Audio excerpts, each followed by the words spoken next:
Emperor Fanstef inherited a united empire of man from his ancestors.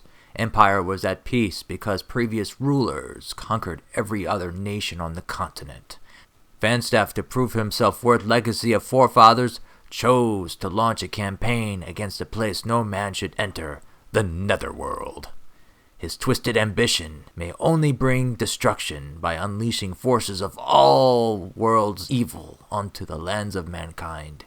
It is your duty to stop him from doing this while keeping forces of hell at bay. And to make matters worse, a script by Strangelove makes the AI more intelligent by rebuilding a building that you destroyed after you leave. And this 3-player co-op map masterpiece was made by Don't Talk. And one of the reasons why Don't Talk made this map was because of Mexi, or Mexican T, who along with 2 other players, well actually 3 because one of them swapped. Harry was first, but then he swapped, he was the middle player. But the 3 together on April 18th of last year played it and beat it in 5 hours and 34 minutes and 29 seconds. This is the start of Mexican T's build.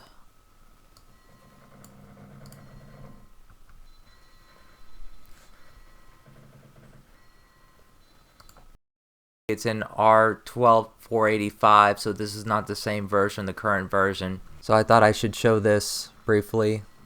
So this is basically what Mexican T has at 2 hours.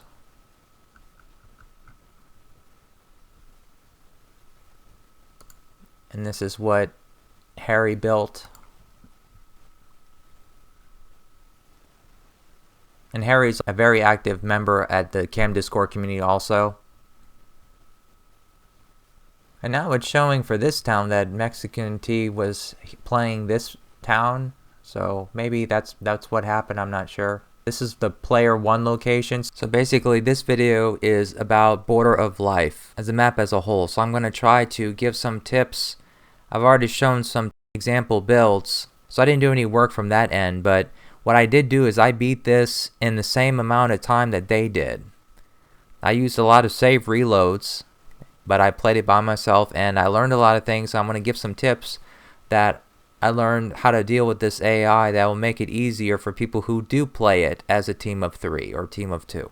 I started in location 1. You can start in any of them. I think location 1 is the easiest. Maybe the way you build, you might want one of the other locations. But as far as defending and pulling some of the tricks that I did in order to win this by myself so quickly, I think it's a good location. So just as a brief side note, if you've never played a co-op map like this by yourself and in the single player menu, this is how I do it. So I just go to I have Windows 10 right now. So I go to C drive, and the newest versions of the Remake are no longer just in C drive here like these are, like 6720 for example. You have to go to games and then it's there. So I'm going to look at 13651, go to maps multiplayer and click on this and copy it, and then go back and then go to the maps folder and then click anywhere and paste it with Control V. And now it's there, and now I can go to play single map and Border of Life is there. So I'm going to show my winning replay and provide a commentary about my play and what I did and why I did it. But I also have other footage showing different things I tried that didn't work, or something that I tried that could work but I just didn't use it. But amongst those will be some tips to, at least if nothing else, to buy 30 minutes for a team of 3 players that want to fight in co-op. So obviously they can build a bigger town and be more prepared. Because with this map, which I'll open now, let me go to the map editor. All of the yellow and all of the orange is your enemies. We'll see plenty of the enemy later and during the replay. But one thing that makes this map hard is that Don't Talk, the map creator, he made them all the same color, so you can't really tell which player is who. And in a way it's kind of ironic because the way he designed this, each player will defend the other player within a reasonable distance away. So in a way they're all connected, and that's what makes it so hard. But before I get into the defense, what I want to show is that the waves that come and attack you is actually comparable to invasion. especially if you don't kill any of the players before several hours have passed and you just defend, if you can manage to do that. I made this graph showing the number of troops that are on the map at any given moment during the first 6 hours of the game. So each of these vertical grid lines here represents 1 hour, and so this is how many troops that are on the map that are actually on their way or already attacking you at player 1's location. And I ran some simulations in the map editor by changing the times that they attack you. Each of the players separately, there's several players, we'll go through them all. But to see when they attack you, how long it takes to get to player 1's location, and how long roughly it takes to kill them, and I just had knights that surround them to kind of mimic when you have normal troops backed with ranged units like bowmen and crossbowmen, just to show you what kind of offense you're really dealing with here. If the map Invasion had a town that produced that many troops that would be hitting you, it would be this city in this map, arguably. Without a script, without them being spawned from nowhere. They're actually being trained with schoolhouses and so forth. Not actually like player 18, which is just one player in the map, whose is generated with a script. And you hear that cool noise. These are called the cursed spirits. But they come from this town here, which is in the center, as you can see in the top left of the map there. And just one note to Don't Talk about this. There were 2 fixes, I guess I could call it, that he could do to this map. And so when I go to the script file, of course this is where, as he put in a comment here, this is where the cursed spirits of the netherworld start getting spawned at time equals 3000. So for people who don't understand this time, basically you divide this number by 10, that's how many seconds it is. So 300 seconds is 5 minutes, so that's how you read this. And this right here, this is the code parameters for troops to be created.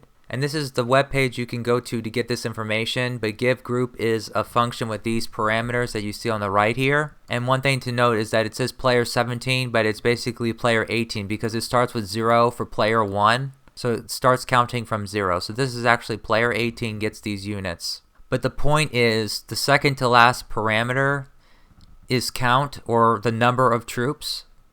So I went through all of these and counted how many troops were in each of the waves, and I found, and I opened up Microsoft Excel, this is where I made the graph in, which I will talk about in just a moment, but this was strictly for Don't Talk, that through 18,000 seconds, or 5 hours, this is what the number of troops are for each of the waves during that time. And for those who wanted to possibly see those times from the script file converted into real time, this is the times. But this is the actual number because I went through my replay, because I did play through 5.5 hours to see. And after time 17,100 seconds, or 4 hours and 45 minutes. And the wave becomes the same from that point on. And I'm talking about these cursed spirits that are spawned. They're not actually trained with schoolhouses like the rest of the city is.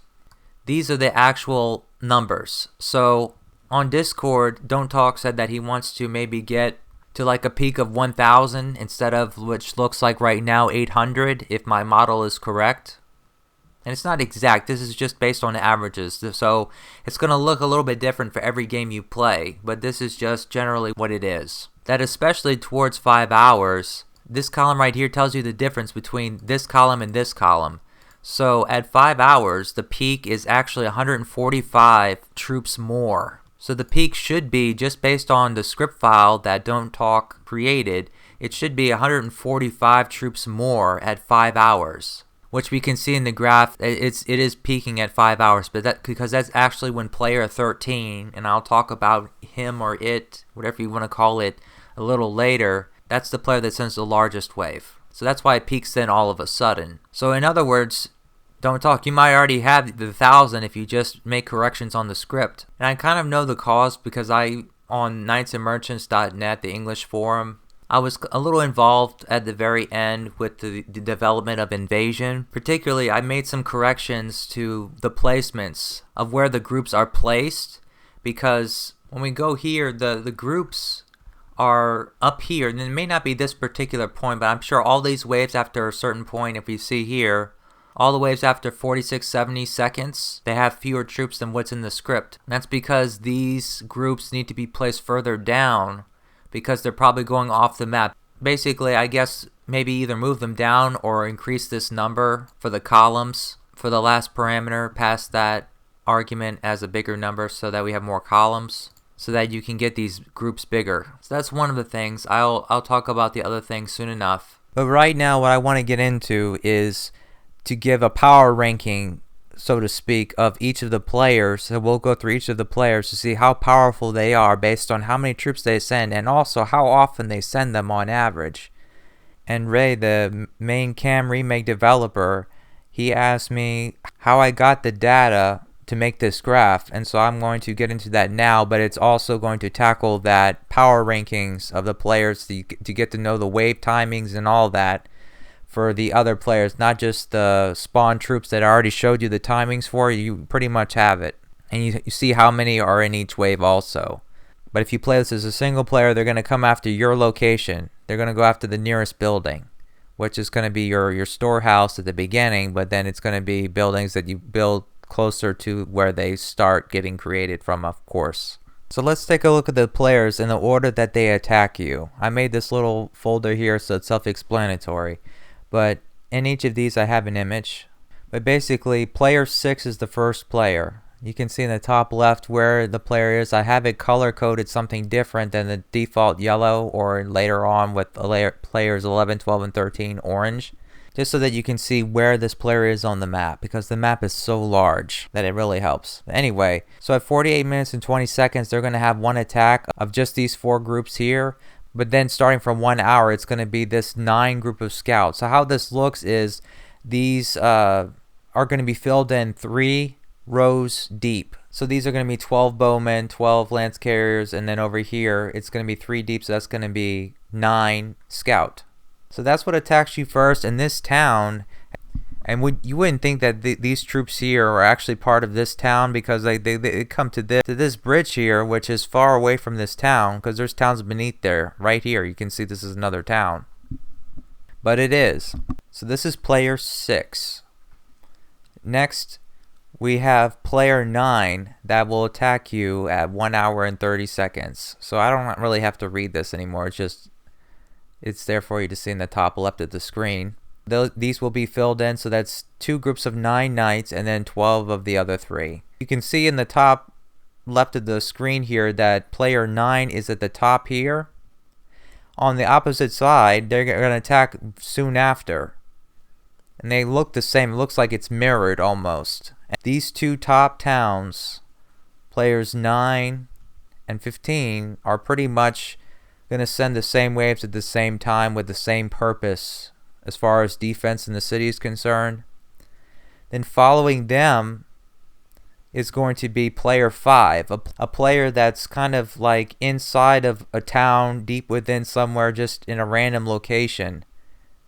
This is another support for offense and a little bit of defense too. Because if I go to the map editor, I was in the replay, and I go to player 5's location, and I just click on anywhere in player 5, and then I click on the people, and then I click on the shield here, and then I can then click on any of these. You can see the yellow, as I showed earlier. This is how much they defend.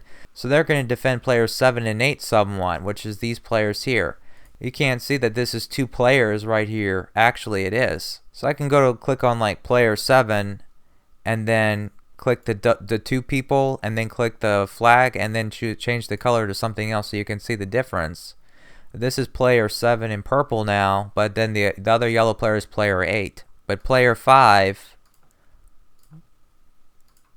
the furthest group away from their town that's still on the bridge, is going to defend this much.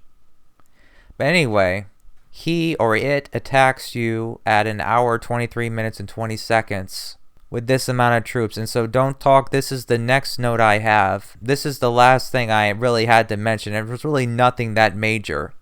I would say, like, if you wanted to improve the defense overall, then maybe make some of the bowmen and crossbowmen have a scope more than just themselves. So, like, of course, when I click on here, the defense radius is just 1. If you would increase it just a little bit, perhaps. I mean, I don't know. The way this is designed, it's really good, but I was just thinking if there's some simple thing that you could do that could maybe make it harder, is just, I know you do have for player 15, this is very notable. I knew this, that they have a radius to defend this whole area, and that really made this defense strong for player 15. So that's wonderful. But maybe just have a little bit more of it here and there. It could help an AI abuser like me to get by easier in some places, but I think overall there was many times when I was attacking buildings, for example, like I guess I do think of one in player 15 up here, that these players, if their radius, at least them, and on the other side, if I didn't really attack this player at all, as we'll see soon in my replay, but if at least these had an attack radius that would at least cover this storehouse or maybe the schoolhouse too, then it might help, because you're already in the town and they're really not that important anyway. Their group priority numbers 22 and 21, at least them that I can think of at the top of my head right now, increase their defense radius. Unfortunately, with the defense radius in here, when you increase it, then you can draw them out from here, so maybe that's why you didn't want to do it. But to be fair, we can just come here and take a crossbowman right by these rocks and fire and draw them out, either on one side or the other, so it really doesn't make that much of a difference. But when you're trying to attack the town, that could definitely help with defense. But anyway, what I was trying to say is that for the number of troops that player 5 attacks with, if I click on the single person and I go to the attacks and I double click on this, it says 63, but if we count all of these troops, it's just 60. And I showed here all the attackers, it'll be just 60. You know, it's 12 and then 12, that's 24, and then we have 4 times 9 is 36. So 24 plus 36 is 60, not 63. So that was just a minor thing. It really doesn't make a difference. All the other players that don't have this issue, the number that shows in the attack is the exact number of all the attacker groups that you have selected. So briefly, just to finish off with this idea for everyone who doesn't know what I'm talking about when I say attacker, when you click on the shield and you click here, it tells you attackers, or you can say defenders. So attackers are the groups that are going to come and attack you at the designated triggered time to attack you. But then other ones like these, when you click on them, it says defenders. So just to briefly start over, first, player 6 attacks you, first at 48 minutes, roughly, a little bit after, of course, and then at 1 hour. From 1 hour, they continuously attack you with 57 troops every so often, and we'll get into what it is on average in a short while. Then player 9, and then it's twin player 15 on the other side of the map, attack you around 1 hour. Then player 5 attacks you 20 minutes later, roughly. Then next is players 10, and it's twin, I guess we can call it, player 16. They attack you with just knights, and this player attacks fairly often. What I was talking about for those who want to play in multiplayer, what I was mentioning earlier to buy time, to buy 30 minutes, is that you can delay when player 15 and player 9 attack you. So the person playing on left, of course, will be responsible for delaying player 15, and the person on the right side of the map is going to be responsible for delaying player 9. And a couple save reloads may be needed throughout this extra 30 minutes, but instead of them attacking you at 1 hour, it can be at 1 hour and 33 minutes or more when players 10 and 16 start attacking you. Because you might still be able to keep delaying players 15 and 9, possibly. And they will be after you. They won't be after the center human player. They will be after you. They'll be after your buildings. But to delay player 9, you build what I call an AI trap. So you use a building fence, but right here on the map, if you put a schoolhouse or a storehouse there, and then a watchtower here, and then you put just 3 of your, I guess everyone will have barbarians, I'm not sure, but you just do this right before 1 hour for this player, for player 9. You just put them there, and then you have one crossbowman, or maybe two would be better just to be safe. But one might be enough. Let me just save this as another map name. Let's quick play it. Let's see what happens.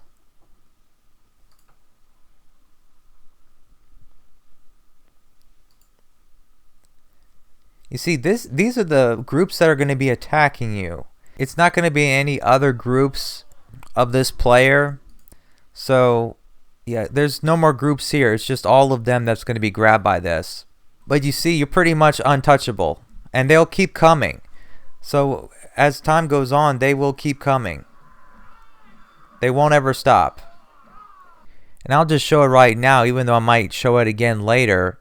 But an AI trap that I made for player 15 is actually right here, but it involves you to place these row tiles. You may not need all 4, but I just put all 4 because that's where the building's going to be laid. I just need 3 of them, but I put 4 to make it easy on myself. But you see the time. You don't have to do this right away. You can build your city for the most part, then do this a little bit before an hour. An hour and 2 minutes is when player 15 on this side will start attacking, so you have extra time than the third player by player 9 on the right hand side of the map. But this is going to completely block them from coming this way, so they're going to have to come around. And then what you do is just put these troops here like I did. Instead of having 3 barbarians in a straight line, you can have them like this at an angle, and when they come, they're here, but it's gonna draw them. You can have several here to make sure you draw all the groups. But now look, you see, this is what I'm talking about. They're going to be continuously coming non-stop as they're being produced, because they're the only troops technically that need to be remade at this moment in time in the village. And since these are the only groups of men that attack you from this village, you therefore effectively delay the attack. And this is, I guess I should say, one of the tricks I did in order to delay the attack, because I was behind on my town at this point. And you'll see why in a short while when I start my replay. So those 2 traps alone is what I was talking about earlier, to give you 30 extra minutes. At least 30, because when players 10 and 16 start to attack you with knights, and very often, may I add, 45 knights each, so nearly 50 knights, will be 30 something minutes later. Will be approximately 30 minutes later. They might go to those building fences, the traps, and destroy them. But actually, they don't detect this trap. Player 16 does not detect this trap, or I should say these building fences. So as they come, they'll be coming through this way. Actually, you can grab at least some of them with the crossbowmen or bowmen that you have here to fall into this trap too. I don't know if they'll be continuously coming this way like player 15 will, but at least you can trap some of them, if not all of them. But the point I'm trying to make is that for player 9, player 10 will probably, but maybe not, I'm not sure. It just depends on how you have your buildings, because it all has to deal with the nearest building to where they start to move. They might go destroy those, and I'm thinking they most likely will, because I experimented before. They will probably go destroy that trap that you have set for player 9 over here, which I showed you.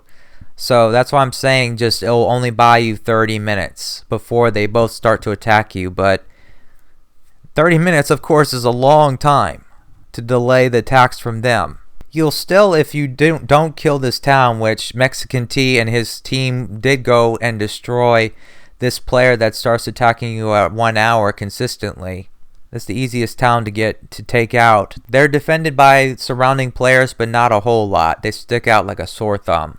But following them, I mean, these are the next players, so the only player that you'll have to take waves from, and it most likely will be the center player that will have to take waves from them, is player 5. And then from that point, it will just be the next players to attack will be in hour 33 minutes, which is players 16 and 10, as I showed already. So after they attack, then next is player 8 at 2 hours. which is just basically leather, and it will stay leather. Unlike player 6, which is going to start producing iron armored troops after their initial army of leather, player 8 will only have leather the entire time. And it will have barbarians too. It actually converts axe fighters into barbarians, as you can see there with the script. But that's still considered a leather armor type of troop. It's just with a very powerful weapon, right? Then after player 8 is player 14. That's the bottom now. So we can divide the map in the left half, the right half, and the center.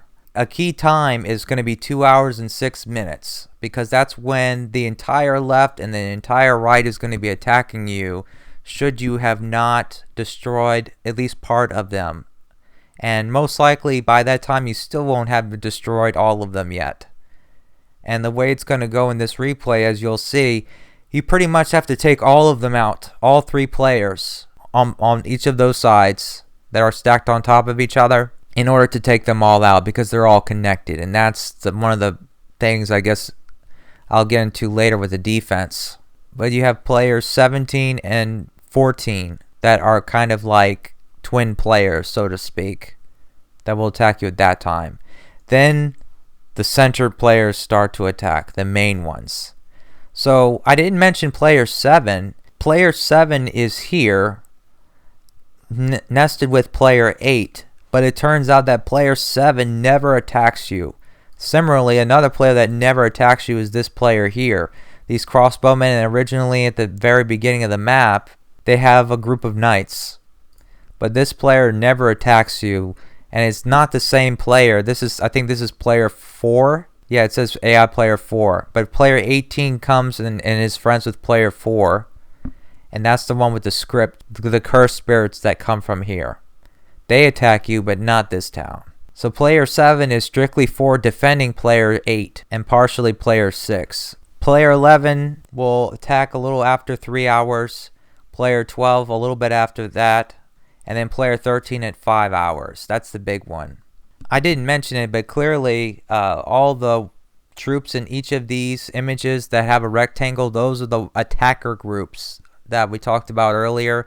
Those are the troops that are actually going to come after you in these towns. And so the way it works is that if we go to player 11, for example, it's these groups right here that are boxed in that attack you, as I mentioned previously.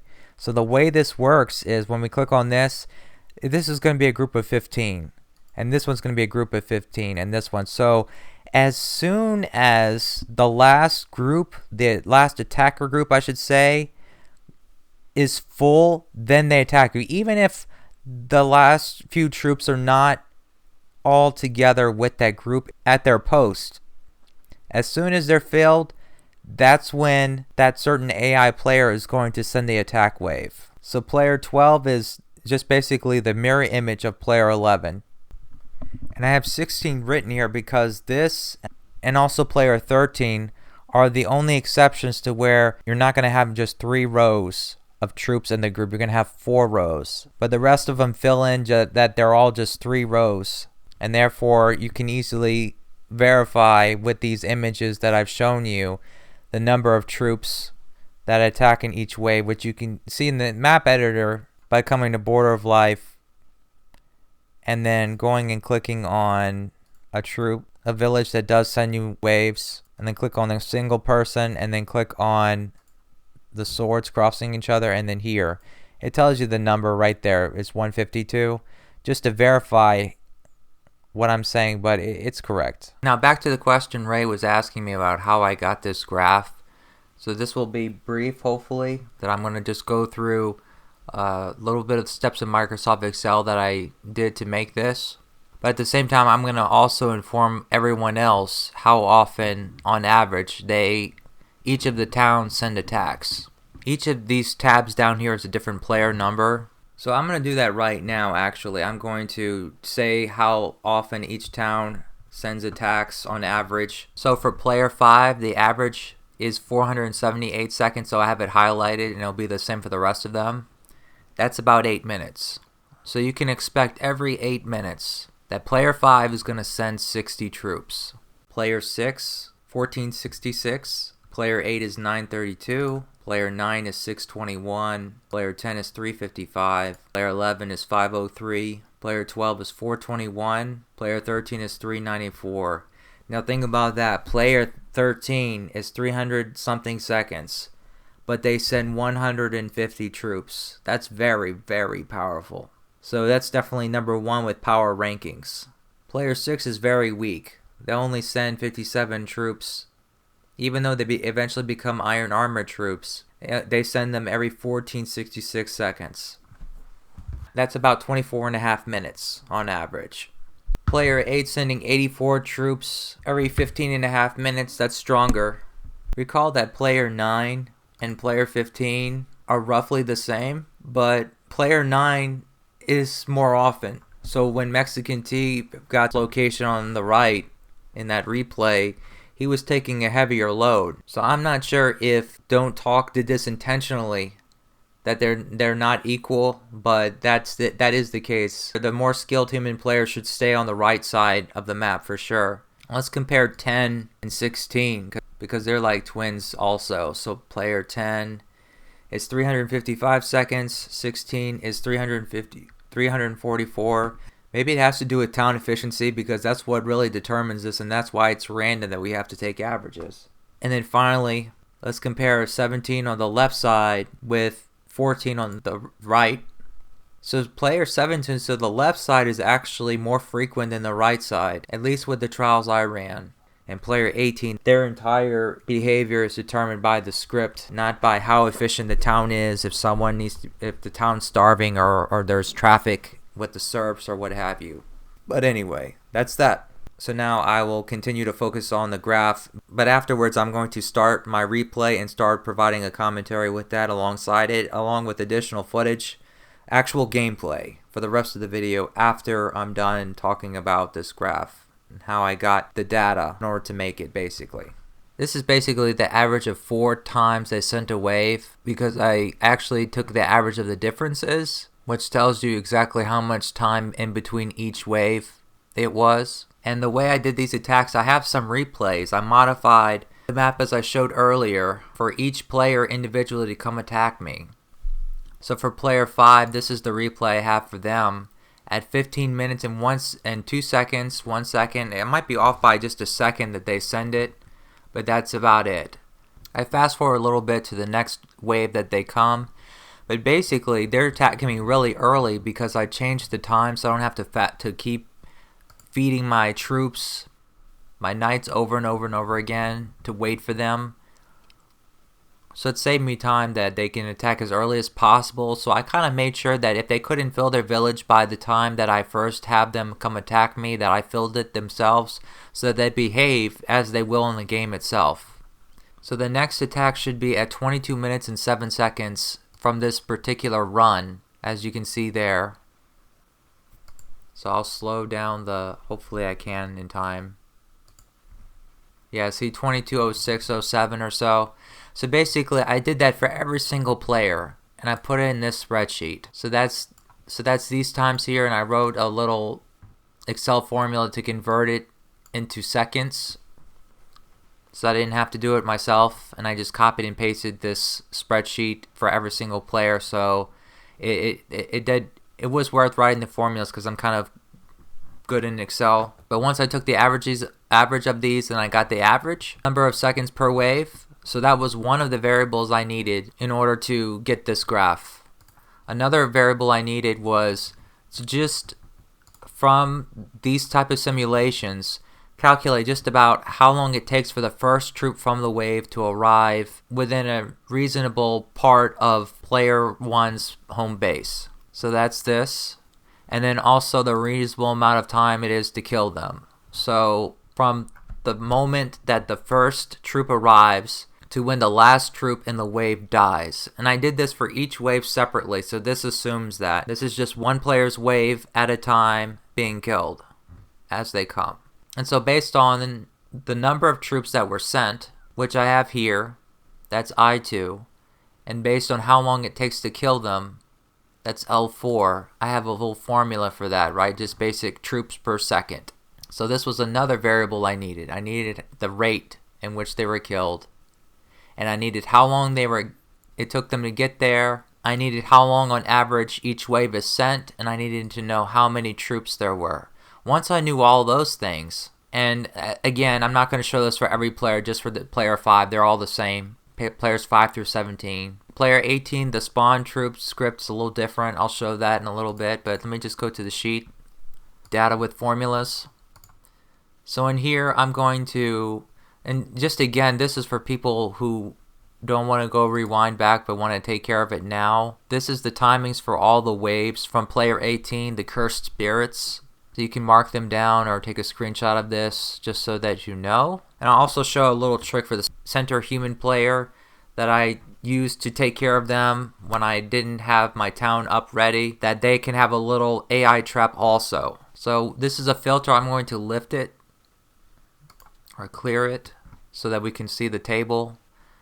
So basically, Ray, what I did was for column A, I numbered it 1 through, and then it was 18,000 for 5 hours total. So each row in this spreadsheet is 1 second of the game. Then next, I'll get to player 18 in a little bit, but I'm going to hide these right now because we don't need this anymore. This was just for my comment to don't talk about possibly increasing the number of cursed spirits to the correct number that corresponds with the script of the map.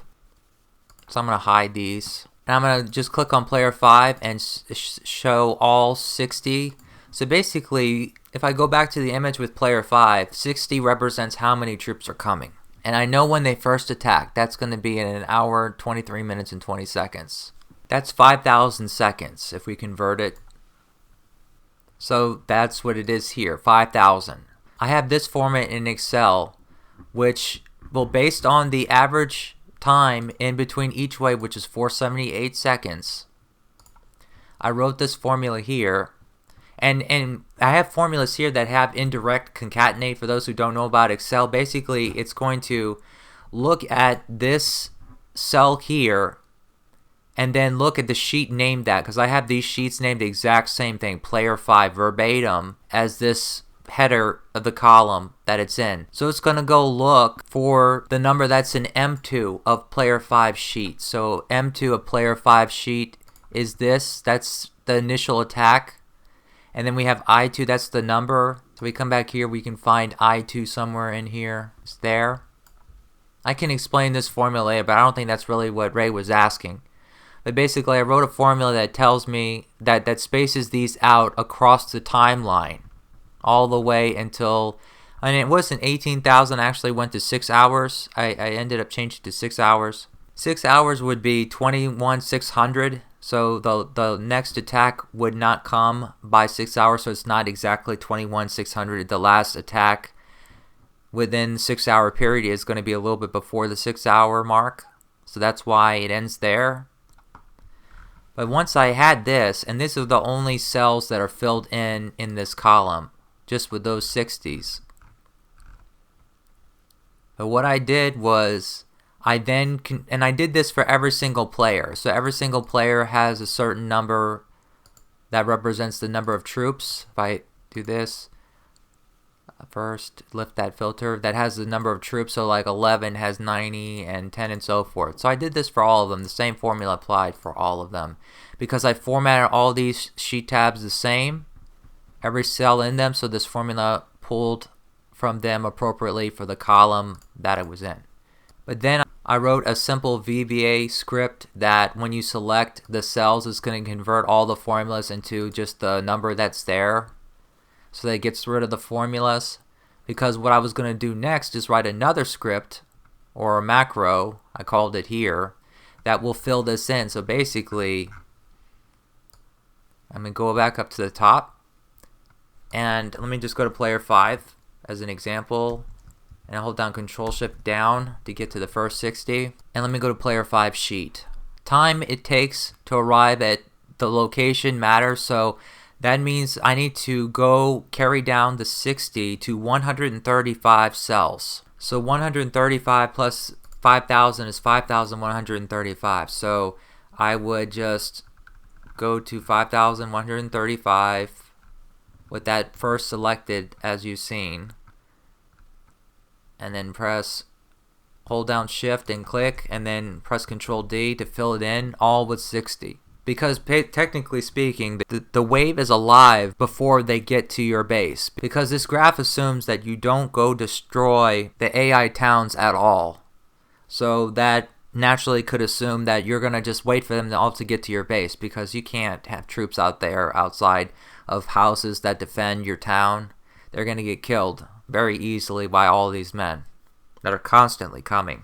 So during that time that it takes for them to get to player one's location, they're going to be alive most definitely. So this number is going to stay at 60. That wave is still going to be 60. You might have waves previously that you're fighting, in theory, if they fight often enough, but this particular wave we're looking at is going to definitely stay at the same number. But then from that point, then I just go to the rate at which troops are killed per second. So from this point, I just have a little formula in here that I would say equals this, and then minus, and then 0.54 it was. No, it was 0.44. Now this was just an estimated amount, but from this point, all I have to do is just drag it down until it becomes negative. So I just wait for it. It still didn't carry it down yet. You see, it's slowly decreasing. So now it became negative, so I just manually go ahead and I delete this. And that's it for this wave for this player. So then I just hold down Control Shift down. I do the exact same thing. Or I could copy and paste what I did already. But basically I wrote a script to fill this in and do it for the entire column, just one column at a time. So how it works is, just for those interested, I'm sure Ray might be interested, but this is not what he was asking per se. But I just come in here and I click on the arrow and I wait, and this entire column is done. All the waves for player 5 is done, and I repeat for player 6 and so forth. So all of them are filled in now. You can see that I have actual decimal numbers in here. And player 5 was decreasing by a different decimal, the average rate unit per second that I killed. And then I just made a total column that just sums these columns here. C5 is going to be player 18, so I have some columns hidden here. That's why there's a comma in the formula. Otherwise it would just be a colon if it was continuous columns.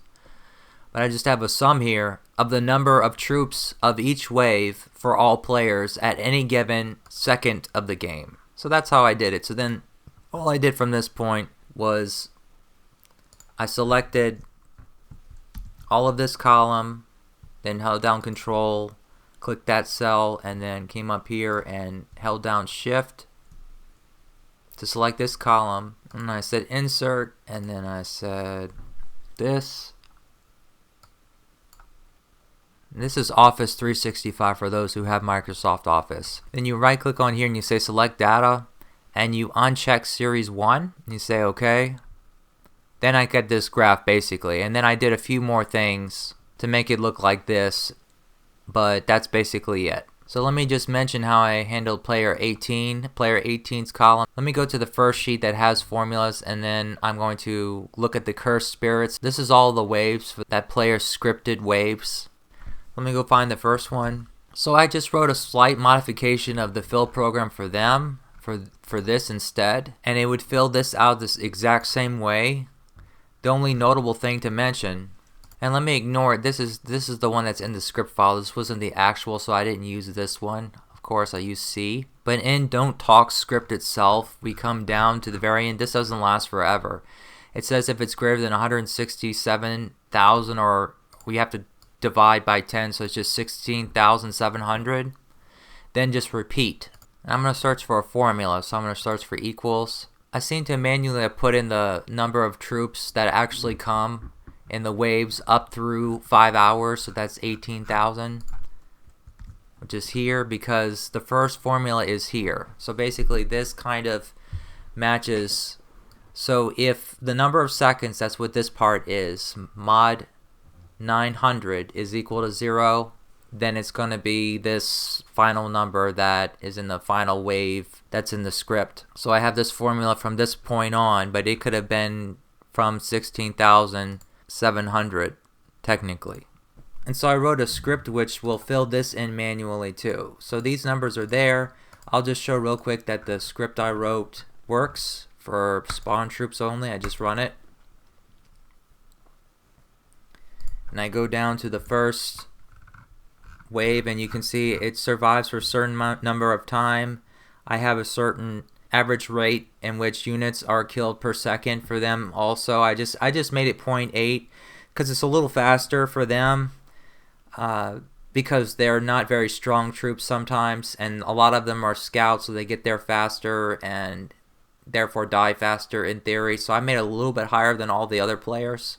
But if I would decrease the rate, then these bars would be even higher in the graph because there would be more troops on the map longer, right? So that's how I got the data, and that's how I made the graph. So now that we know what kind of offense we're facing here, I just wanted to briefly say why I said that this is actually comparable to Invasion if you don't destroy any of the AI towns and you let it go for past 5 hours or so. Even if you let it go past 4 hours. If I open up the Invasion script, for those who don't know, there's 60 waves, each one is more intense. So I'm going to go to the very last one, spawn troops. And if we were to count all of these 30s, there are 15 of them, and there's 220, so that's 40. So that's 490 troops for the biggest wave in Invasion. And as you see this replay, you may say that it still doesn't look as dense as Invasion, but if we go to Invasion's map, Invasion is really small. So that's why it may look like a lot more troops. Yeah, Invasion's only considered a medium-sized map. But anyway, with all that out of the way, and we know about all the players and how often they attack, it might make sense in a way for you to understand why I made decisions I made. All the stuff that I showed you about the players and all the map editor stuff I did after I won, but I kind of wanted to just see that I understood the map correctly. That's why I did that, and also to help out the map editor don't talk a little bit if I could. Now, I'm not going to show my town that much because I really get behind with building my town because I really just don't build for the first hour. I build a little bit here and there when my attention's not on fighting. This is typically how I would play a co-op map. I'm just so preoccupied with killing the AI as fast as possible that I can't build and do that at the same time unless I slow down the game time speed to a half or less. I can do both. But I'll just say this, that before I even start, I wanted to show you this setup here. That for player 18, the cursed spirits, I'm very secure about them with them attacking me, so I can freely go and attack other villages. So I just have this little AI trap. This is something the middle human player can actually use if he or she just builds beneath this area and does not use the gold, at least not immediately, just to buy time and just use this gold instead here, because these AI players won't be here at the beginning and they will probably never come this way. This is for player 9. They'll never be here because your friend to the right is going to be taking care of them. The only problem with AI traps is that you have to make sure your troops are fed, and even if they're, as soon as you can feed them and you want to send them there, you feed them first, or be aware to feed them so that you don't have to cost the team save reloads because you needed to feed them or something like that. So that's what I have in mind to take care of player 18, the cursed spirits. But right now I'm going to go into the town. I'm going to draw out not as many as possible, but quite a few. And this is the path that I found worked. The biggest strength this town has is just the sheer number of groups. So when I saw this is kind of one of the reasons why I wanted to take out these towns first, is because of that. I was like, I do not want to deal with this later when they fill up. It's enough troops as it is right now.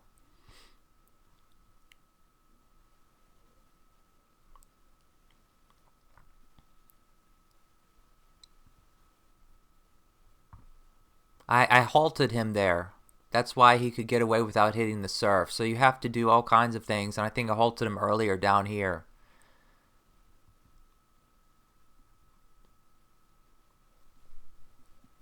And one thing I noticed is that I found out later, and I was kind of shocked, but they're not friends with these brown players. Players 4, where the town is, and player 18, the spawn troops. So I took advantage of this.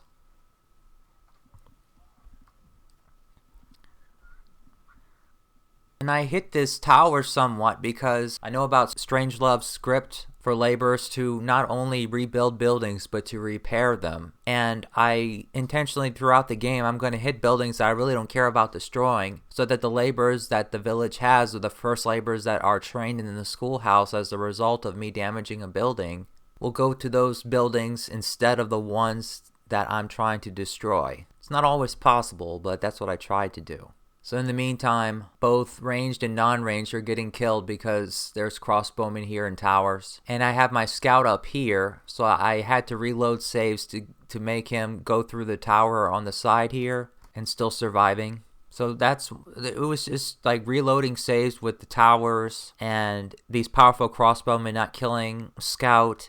All those things required save reloads and a lot of concentration that it took off my ability to build my town. And I'm just going to show some additional footage right now just as an interjection and a separate KaM Remake window. And the way you're going to know that this is not my actual replay is I'm going to show the top left map and the side panel here. And I won't in the actual winning replay. That will help eliminate confusion. But it is possible to draw out all except for maybe one group from players 7 and 8. And so this is how I did it. It's the exact same start that I did, but then I finished it a little bit differently just to maybe show Don't Talk if he was wondering if it's possible based on how he has. I mean, it was really hard to do this, go through these serfs. But this is all the same as it was before, but it's going to turn a little different when I make a right turn through the inn and the storehouse here. But I go here instead, so that's a little bit different to get those groups from down there. But at this point, all the groups from up here are coming, except for the bowmen, of course. So by groups, I mean non-ranged units. That's my target, because ranged units, since the towers don't have many stones in them, if any at all, I can flank them without a problem with any unit, pretty much. So that was the thing there, is I had to halt before he came in front of the woodcutter, and I had to hit the recruit in that tower as he was going in the tower, because there was no time. The scout are always on my tail, and that is. But when I did this though, it was just too many troops for this town to handle, or even this wave of the cursed spirits. It destroyed them all, and I wanted them to stay alive for further waves that I would want to bring to them. So that's why I ended up going with what I did instead of this, where I saw that many more groups. It was probably about 7 or 8 more groups, maybe, I'm guessing. An easier way to draw out a big chunk of troops is just to do it in 2 parts. So you just have a scout come here, hit that barracks right there. And then after he's gone, then you come get another one and have him hit that woodcutters, and that will do it. Because at this point, if we just take a look at how many troops are now in this village, it's really not that many. I mean, there's more groups in here than what I left, but it's still almost everybody is out. Just with those simple hits, and those won't cost that many save reloads, nothing like what I had to use in order for me taking my scout all the way through here and making a loop all the way around and then back. But I also want to show this approach. This was something else I did, and I did this first before I did those, because I didn't know that this enemy right here was also enemies with them, so therefore somewhat like my friend. And therefore this is how I actually originally try to take them out, and it does work, but it's not quite as efficient, and I was aimed for time to beat it quickly. But you just come through this side, it's weaker.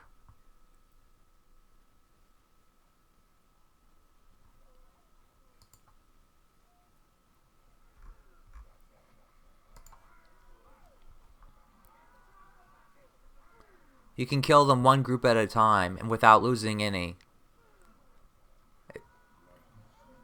So I'll just show this briefly, I guess, however long it lasts. It's not going to last 35 minutes. So this is probably a more typical approach that people would want to do. If they wanted to attack them from the beginning and actually win. Just got to be on your guard all the time. And I was kind of learning here about the defense from player 15, that when you hit some of these serfs around here and villagers in general, or even the bowmen here from player 8, that they would defend.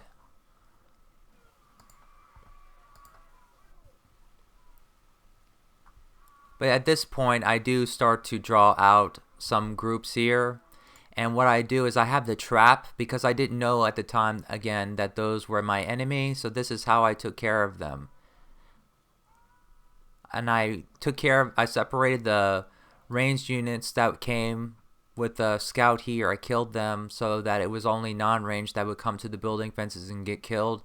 So that's actually how you can take care of them without depending on the top village, which I will in my winning replay. But I did take advantage of the waves that were coming, though. I just didn't bring them up here like I do in my final winning replay. So I draw them out again. And at this point, they're pretty much empty. So what I'm going to try to do is make my way to the center here where the towers are, because I need to find a way. I originally tried to come down here to these houses and just start killing serfs with my crossbowmen. And I think I might, in this one, I destroyed this building to get them further down.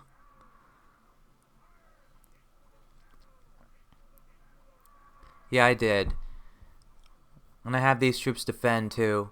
But I would spend so much time trying to, and I would click on the AI player with the debug and see how many serfs were left, and they would just keep growing no matter what. And especially for player 8, no matter what I did, for player 8, it seems like I couldn't get that population down. And then I figured out that when you click on player 8, which is here, all of a sudden there's important buildings down here where they're training serfs and laborers constantly, and they're defended by player 11 and therefore the other players surrounding them too. And what I showed you towards the beginning of the video, player 8 defends a good portion of player 15, so player 8 has a very large scope of defense. It even defends player 17 down here. So therefore, I guess Don't Talk had all that reasoning in mind and says, I want to defend player 8 because he's defending so much of everyone else. And that's probably my most favorite thing with defense for this map. That alongside just player 13 having 6 schools, and just the way he positioned the crossbowmen and spaced everything out, that it's completely deadly.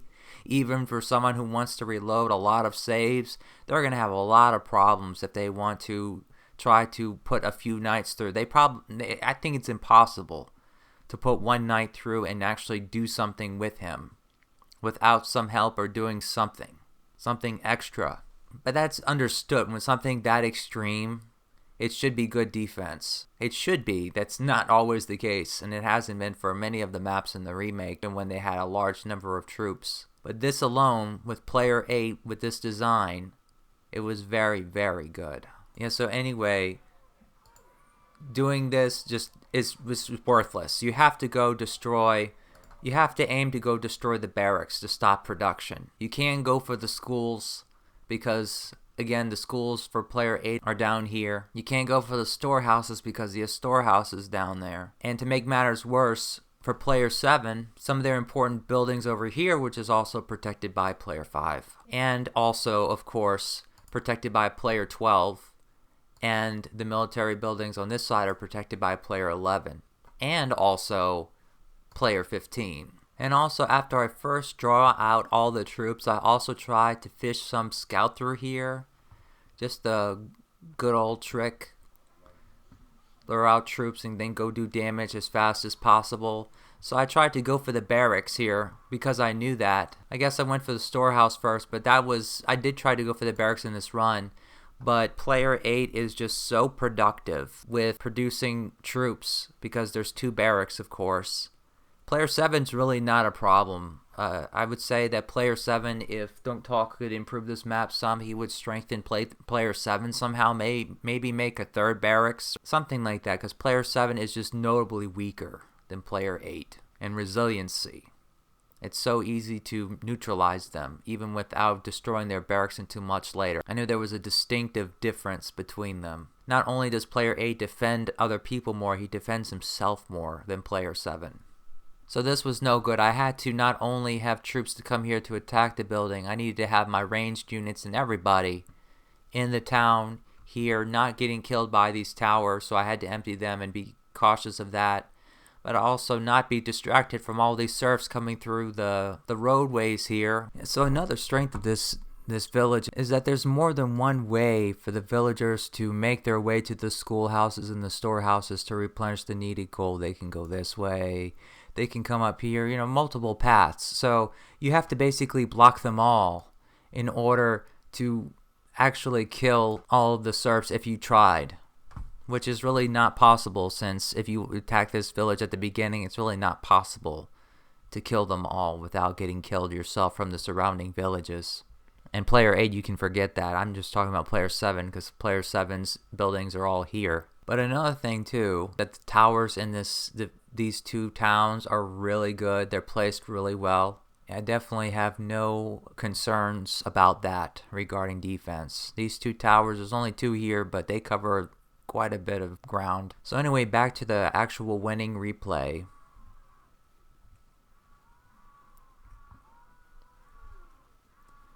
So in the meantime, I'm having the troops getting killed by those crossbowmen, and I'm gonna make my way down to the barracks soon enough. I don't intend to really kill these bowmen, but as they come and attack me, I kill them.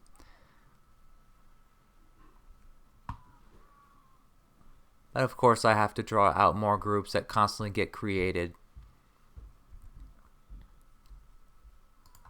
And little did I know, this barbarian group here, I was kind of like really worn out by them constantly being remade. And it makes sense because there's a 1 here. The right number is the player number. So it's player 8.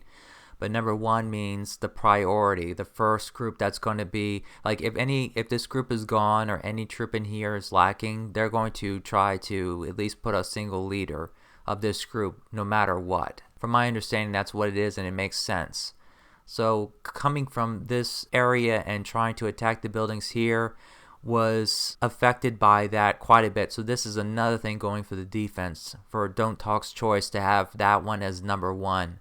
Very good choice. And in other towns, he has like the crossbowmen that are very important for just stopping you from entering in as one of the first seeds, I guess we can call it, priority type of groups, that they're first. But for this village, this barbarian group being first is just phenomenal for defense, because you can kill them off when they come right back. And that means that even if player 8 cannot produce troops anymore, they're going to send a barbarian group that they have over here or this one over to this location to fill it in if they can't produce any troops. So you're constantly haunted by a group being here. But these bowmen here are going to be a problem unless I kill them.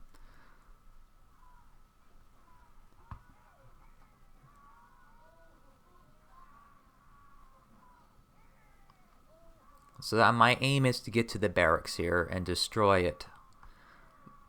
But when I get to the barracks and destroy it, I need to also put a farm tile on it because of Strangelove script that I showed that it repairs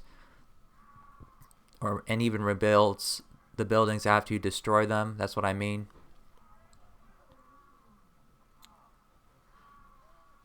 So it's gone now. I have to keep troops here to stop the laborers from building more of it.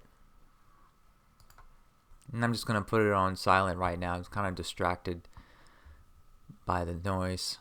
But so I'm going to destroy these towers, because towers with recruits in them, the towers, if they don't have a recruit at all, like they're not occupied, there's no one assigned to it, then the laborers can come through. But otherwise, it's going to block the laborer, my laborer, from coming in. At the same time, I'm going to be destroying this barracks with these crossbowmen here, because of player 15 defending, especially these knights here. They would come and attack you if you come to hit any of these buildings with normal units.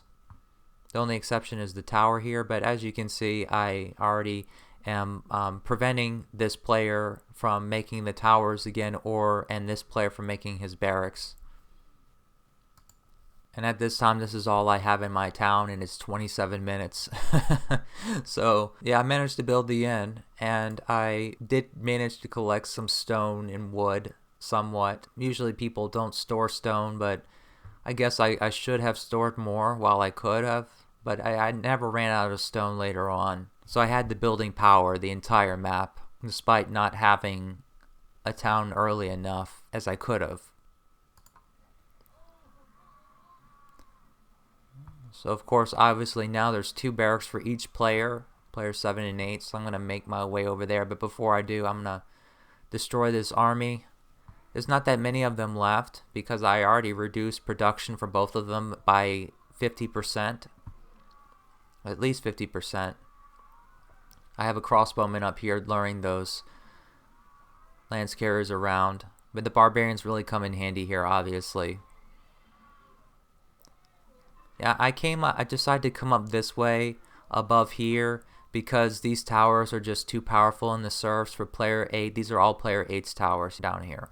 They just refill them too quickly, and it's just not as good of a spot. I found that then if you would come in from this direction and take it out this way. But the problem is player 6 was starting to get in the way, especially when I was going to have to destroy these towers in order to get my laborer to come place the farm tile over the destroyed barracks building foundation. So I'm going to, soon enough, once I get them here, after I destroy this barracks and I get a little bit of I'll automate a little bit of something. I think I already did it. You see I sneaked through. I can replay this real quick just to be crystal clear on what I did. So I hit this building to draw out the first chunk here, because that I found that draws out them in the front. So therefore I could sneak my scout in from that point. So that's what I did. That's why I did that. Even though I was going to be taking unnecessary troops here from player 5, I would have to kill extra troops. But you kind of know what I'm doing with them at this point. I'm just either going to have them engage with this coming scripted army if they are there at that time, or just have them come through here, because they're all really weak. The crossbowmen and the towers can kill them, no problem. But I have the building fences here ready to put a few troops in there as soon as I need to, which I will around 50 something minutes, I think, once I'm out of here.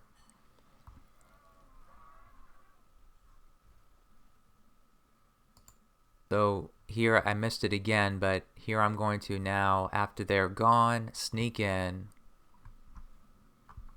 And just to comment about the defense with this player here, this player 9, they defend them somewhat if you hit some of these buildings or the serfs in a certain area, which is really good for defense. But it's still, I guess, Don't Talk didn't want it to defend them too much, just so that it's not too ridiculously hard, especially for players that just want to play this casually in co-op. I guess you can't really play this map casually. You have to play it seriously, even if you have a team of 3. But still, being given the message to come destroy this town is kind of like an invitation that he had this part of the map explored already for you by the barracks. At first I thought it was if you destroy this village you would get resources or something in your storehouse. I thought it was a script of some kind. So I was like, oh, let me try this out, because I'm kind of behind on my town. I could use a few extra resources, but it wasn't the case.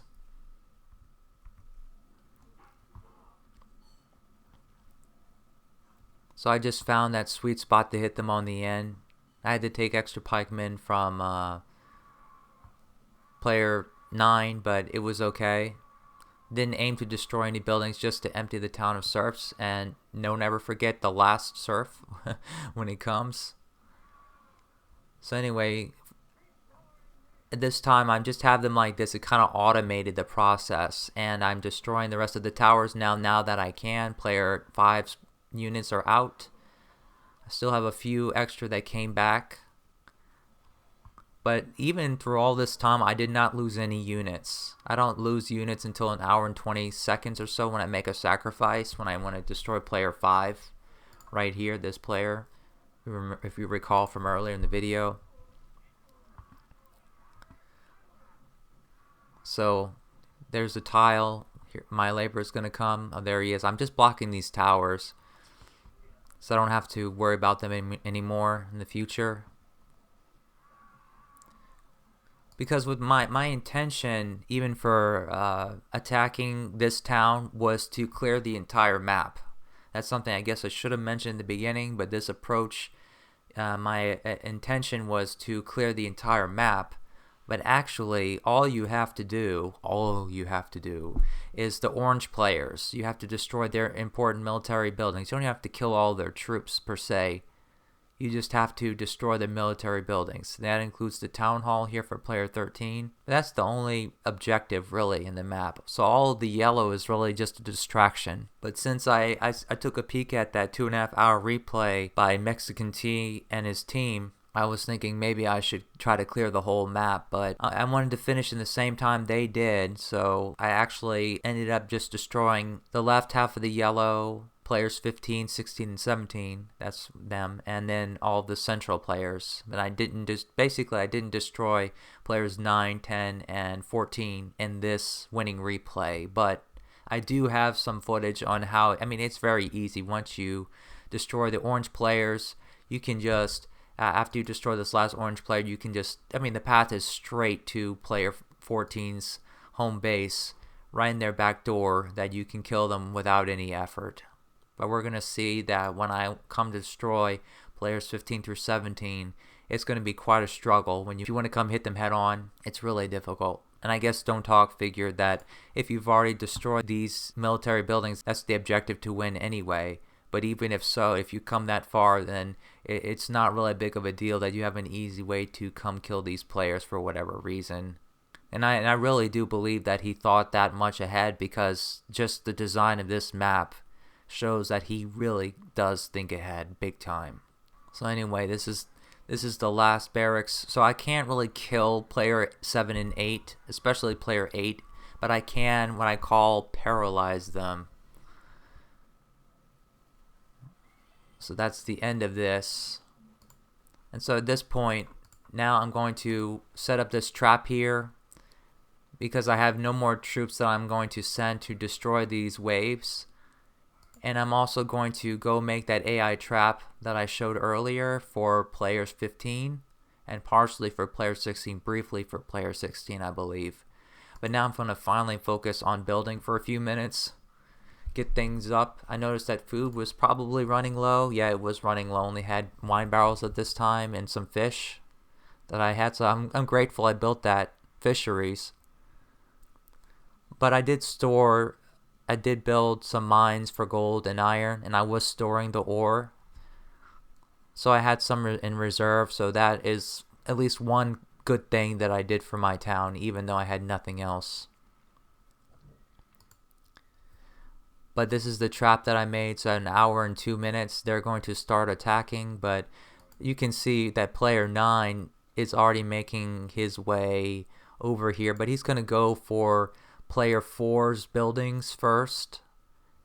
But soon enough he's going to come through this same area as these scripted waves, the cursed spirits, and I'll have to take care of them, which will cause problems, because these two, the cursed spirit player and the yellow and the orange even, they're not friends with them.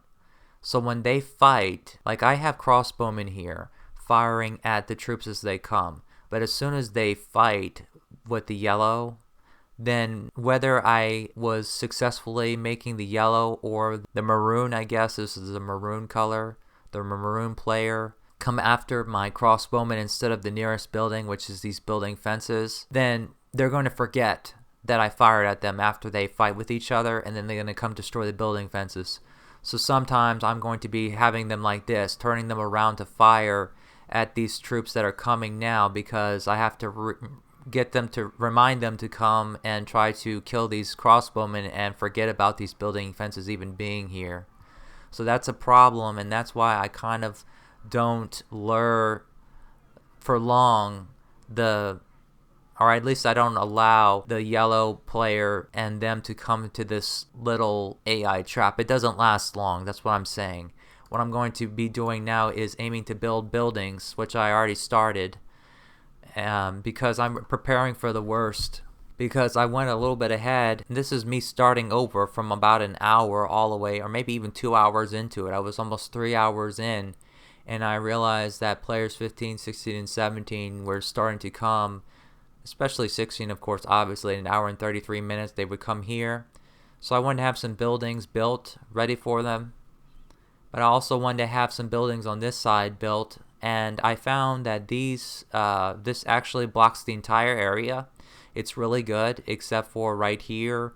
I can only have 2 single leaders in combat, but this is a very rare spot that they'll come, so even though it's a little weak, that you usually want 3 in between a building fence, it just it didn't hurt me that much. But I should have built this building here, but I didn't. I didn't build it on time, and I don't think I really ever could. The waves just came too often. They ended up destroying this building fence and making it a iron smithy instead. And thankfully I didn't put one more road tile here. I just put the road tile ended here so that I could switch them, so that the front of the door would be there, so my serfs and laborers wouldn't try to prepare to build something there, because I would keep losing them to waves that would never stop coming. But at this point, player 5 is about to attack. As I said earlier in the video, it first attacks at an hour, 23 minutes, and 20 seconds. So what I wanted to do was just wait right until he's going to attack, which he's going to soon. And I have this little trap here, and I know that what I just told you about the yellow player coming here, it was just not a good idea to lure them here, because it caused a lot of headache for me to have to keep reminding all of them with these crossbowmen to come attack the crossbowmen and not the building fences here. It cost me a lot of save reloads. If they were both friends, it would have made this part a lot easier, but them not being friends made the beginning easier when I lured them over here, player 7 and 8. And also later on, around 2 hours or so, I guess it is 2 hours, they had the cursed spirits, the ranged units came through here, and this was probably in a game that I'm not sure if this is in my winning replay or not, but this was one of the paths that I took. But it turns out that with this one, they come and they take out, the yellow comes and takes out those ranged units from the cursed spirits and then leaves. So, but they took out the building fence here too. That was not something that I expected when I saw that, so it's not something I would depend on, but those are the only notable mentions of behavior of them not being friends that I could show you. But right now, let me go back to show you again. It was a little too fast, I'm going to slow it down. But I draw out them, but I have to hit them again. That's the main thing. I have to take these troops and go kill them. However I see fit, and at this time, this is the ideal thing, is I'm going to bring the scout to that trap. But at the same time, I want to come hit something, maybe a serf that's going to come here. If I empty a few stones from the tower, that's another thing I can do. But these barbarians being here was a problem. And I was kind of like, oh, I don't know what I'm going to do. But what happened was they went back. Found out later why they went back, but they went back because this is player 5's priority group number 11, so they need to go fill in priority group number 1, which is this barbarian group here, and even 4, so this one is least important. So regardless, this group is going to move back and fill the position or go to the post of one of the other barbarian groups that have a higher priority for replenishment. So that's why they went back, and I was able to hit this tower to draw out more troops, because at this point in time I'm going to fish these scout through, obviously. And I did this twice or 3 times this entire thing because the timing wasn't right with the serfs. So this was actually very good defense. So don't talk if you're actually watching this far of this video. You did a really good job. It was difficult because of that. You have to be lucky in order to be able to come through like this without any struggle. Just on how you have the spacing here between the bridge and the tower, there's really no space at all to slip through without all the timing being just right. So that was another thing going for defense that I can mention, and just notably for this player in particular. I didn't lose any troops at this point, but I'm going to make a sacrifice. But I just want to show you briefly that my scout is here. And I think I have him come. I tried to, at least. That's what I was trying to do. I was trying to get him to be here so that my crossbowmen could catch him to lure them into the trap, just the scout groups. But it didn't happen, so I just decided to just go straight forward, going this way to the trap. I'm going to actually put him down here so that my crossbowmen can grab them and put them in that trap. But my next objective, and what I will focus on now, all this is still going on constantly, so you have to automate this. The buildings are being built, but I'm going to eventually do this to draw out the majority of the non-ranged units from this village and kill all their serfs, because for the most part the crossbowmen are not going to defend because they have just a defense radius of 1, which I mentioned earlier, and so that makes a technique like this easy to do. So that was my first loss. There's a sacrifice. So from this point I wasn't reloading extra saves that I was at the beginning to try to have a 0 loss win. I said it's going to be impractical, maybe even impossible, and it turns out it probably would be impossible to have 0 losses when you want to come destroy like player 13 later on. So I figured, okay, what the heck, I'm gonna start making a sacrifice. And what I just did is a link before die trick. So basically when a troop is, and we're gonna see this from this point on throughout the replay, what happens is when you hit the buildings or you do something to trigger AIs that you're not in close proximity with them to lure them to you just naturally without hitting anybody or anything, that won't work in this case. But if you actually trigger them in any other way, like if you hit a building or you hit a serf or what have you, they're going to be hooked onto that entire group. So if you have one unit of a group that does that, after that unit dies, they're going to go find the rest of that group and go kill them until they're dead.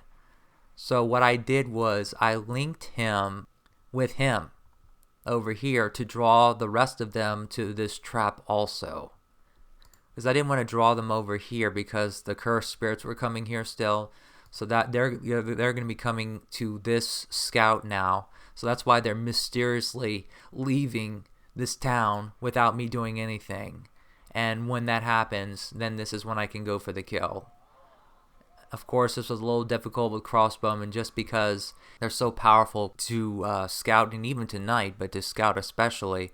But here, when I think we might have seen a little bit earlier, let me go back, when some recruits were going into the barracks here, I had to reload a few saves to, if they made like a new barbarian group, I made sure that they, not at this point, but a little bit afterwards, after I lured them all out, that they were just scout that are joining that group of scout that was already leaving, or something like that. I had to, throughout the replay, I do this. I reloaded some saves intentionally when I lured out the majority of the troops from the village, and I'm trying to do what I'm doing now, which is it's going to be a repeating pattern, what I'm trying to say.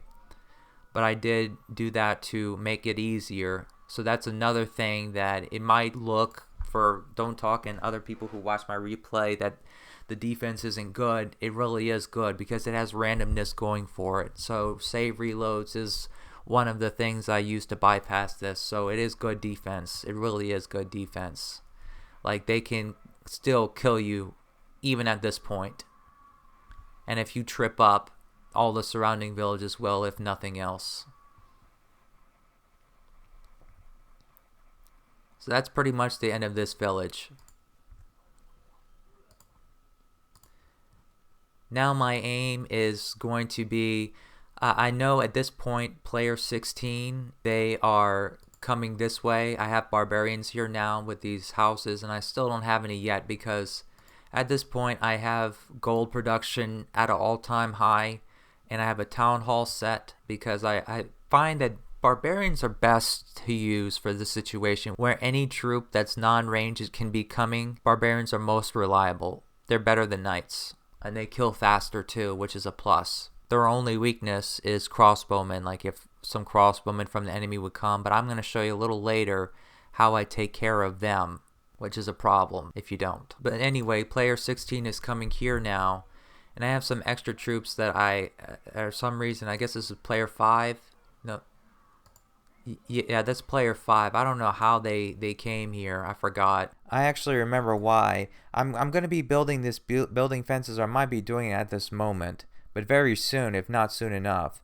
But basically, this trap is collecting troops to be killed in it. I already have some troops from player 5 already here from the first wave that I got out, but I need to build this building fence here where the watchtower building fence is going to be, obviously, because it's a small enough space for that.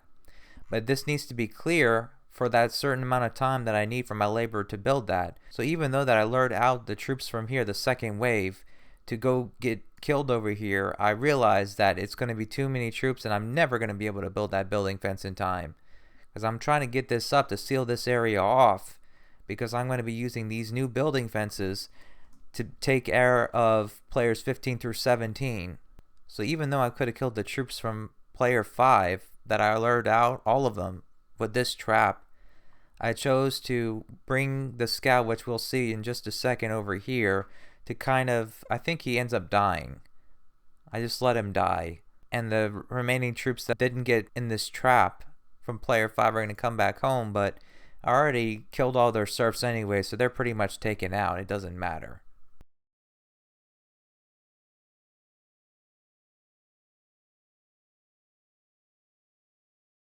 But the problem is player 16's knights are going to be coming here and taking a few whacks at this building.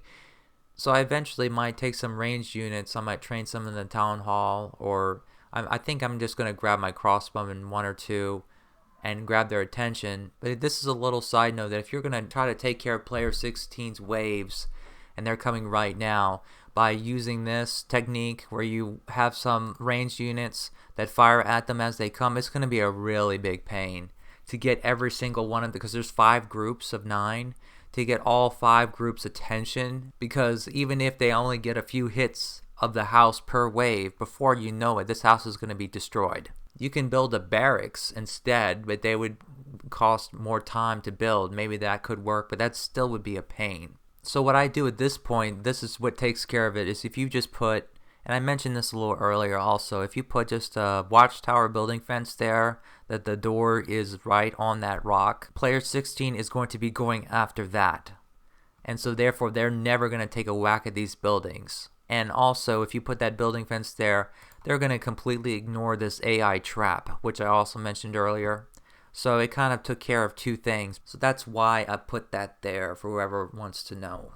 Just as another side note, at the time, past 2 hours and 6 minutes that player 17 comes to attack, it's a good idea to put a barracks here. I'm going to do that over here, or I did it already, but I'm going to do that eventually in my actual winning replay. But this can be taken care of pretty easily. You have some knights here, and then you flank them after a certain point, but the dangerous thing is that when they get over here, there's so many crossbowmen. If it was maybe like 8 to 10 less crossbowmen, then this would work, because they just, when they attack a building, they make a circle around it. So eventually they're going to come here, and when they come here, then my barbarians are going to hit them, and then they're going to start firing at the barbarians and ruin this whole thing. And since earlier I mentioned that they attack every 435 seconds, that time goes very quickly, because the time it takes for you to kill them, they're almost already on their way there again. So this becomes very, very draining. You're just going to be defending full time. You're not going to have any time for offense. It's easy to defend, but it's going to take all your attention. Here's another shot of the same thing, just to show you. And there's where my 2 barbarians are instead of 3 that I was talking about a little while ago. But there is one good thing I wanted to mention about defense, is that if you attack the crossbowmen, you can't attack them down here unless you take out player 15, because if not, these groups here are going to attack you. So that's something that Don't Talk did for defense that was really good also. So you can't even hit them from down here, like around these trees. You can't do it. You have to hit them almost pretty much when they're by your home base for player 15's groups in the front to not attack you, in order to defend their friend. See, like right here, this is what I'm talking about. They didn't come because I was just above it. But if I would have been a little bit lower, it would have been a different story. And another note, having rogues, something weak, to help assist in the fight is good, because anything too strong will hurt the barbarians. So instead of crossbowmen, bowmen or rogues would be good, and at this distance away is nice around here if you were to defend. I eventually tried to do this. I knew that there was just a few extra crossbowmen that was sabotaging the whole thing, so I was willing to lose some of my land just to see what would happen as an experiment. So I'm gonna destroy this building probably very soon in this trial run and see what happens, to see if the crossbowmen on the next wave that they come, how far they come.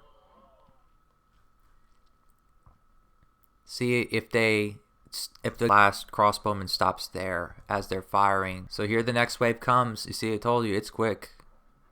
They're right back. So I'm moving them up. See what happens. Let them come, and yeah, they go above it still.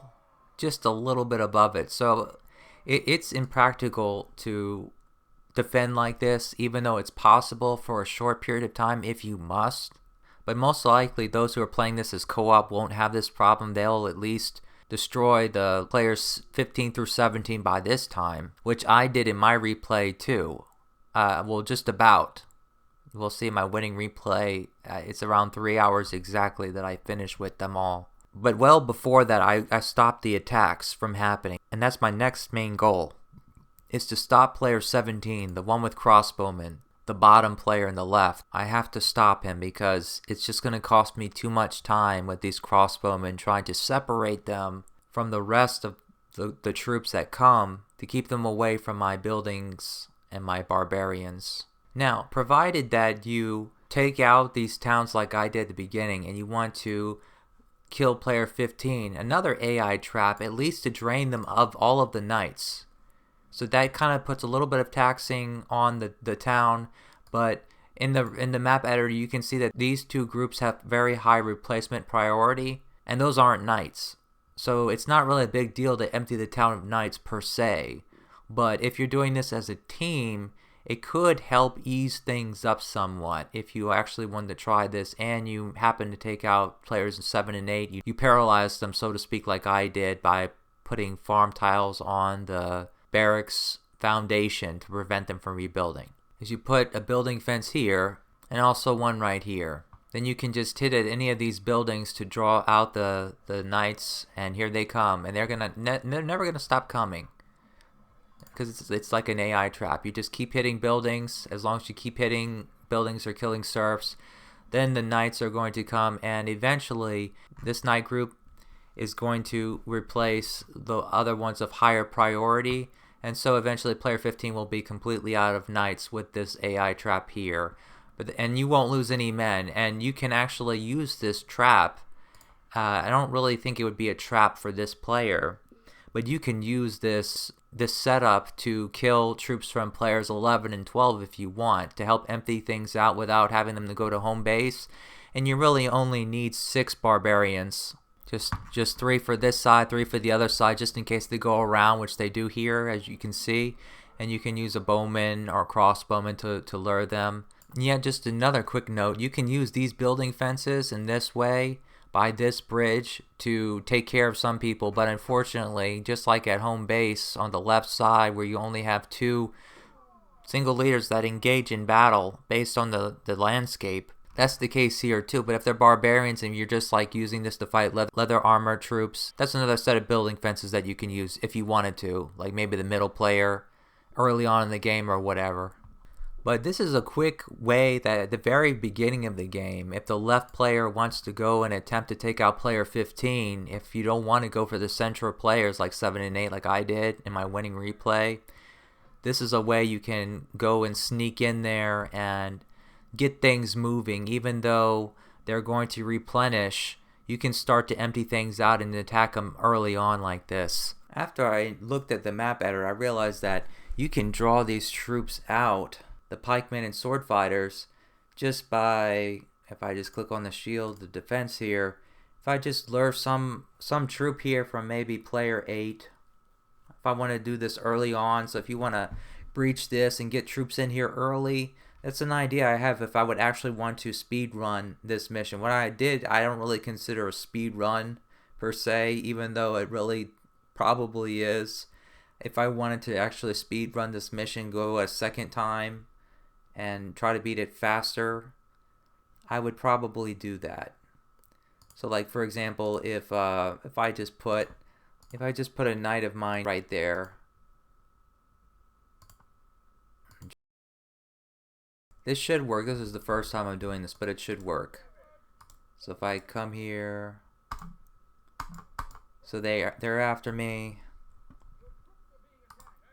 I lure them here in this area. I'm going to pause it, and now I'm going to link with him before he dies.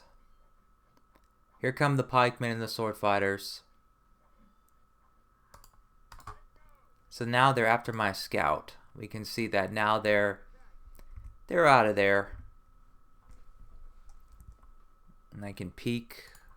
Yeah, they're gone. So that's a way to empty them, and there's no stones in the tower yet, and there's only 4 crossbowmen. So if you manage to get through here and come down through the city, then you can make your way into this village without much resistance at all at the very beginning of the game. So that's another way to penetrate player 15. So that's what I would do, actually, if I wanted to penetrate player 15. It wouldn't be what I just showed you a little while ago with taking a scout and going through the front over here. It would be through the back door here. Because as I showed you at the beginning, entering in this from this side from players 7 and 8, that's pretty easy as it is. Since I have these building fences set up, I wanted to maybe enter through the back door of player 15 to see if I can get to the top, because at the time I was wanting to clear the map, so therefore destroy the storehouse and the schoolhouse, and also take out these crossbowmen. It was extremely difficult though to enter through that. I don't know if you even seen that, but I had to split up the groups. Yeah, I split up the groups and everything, so I'll select them so you can see. But this was extremely good positioning, even though the troops weren't there, that I drew them out.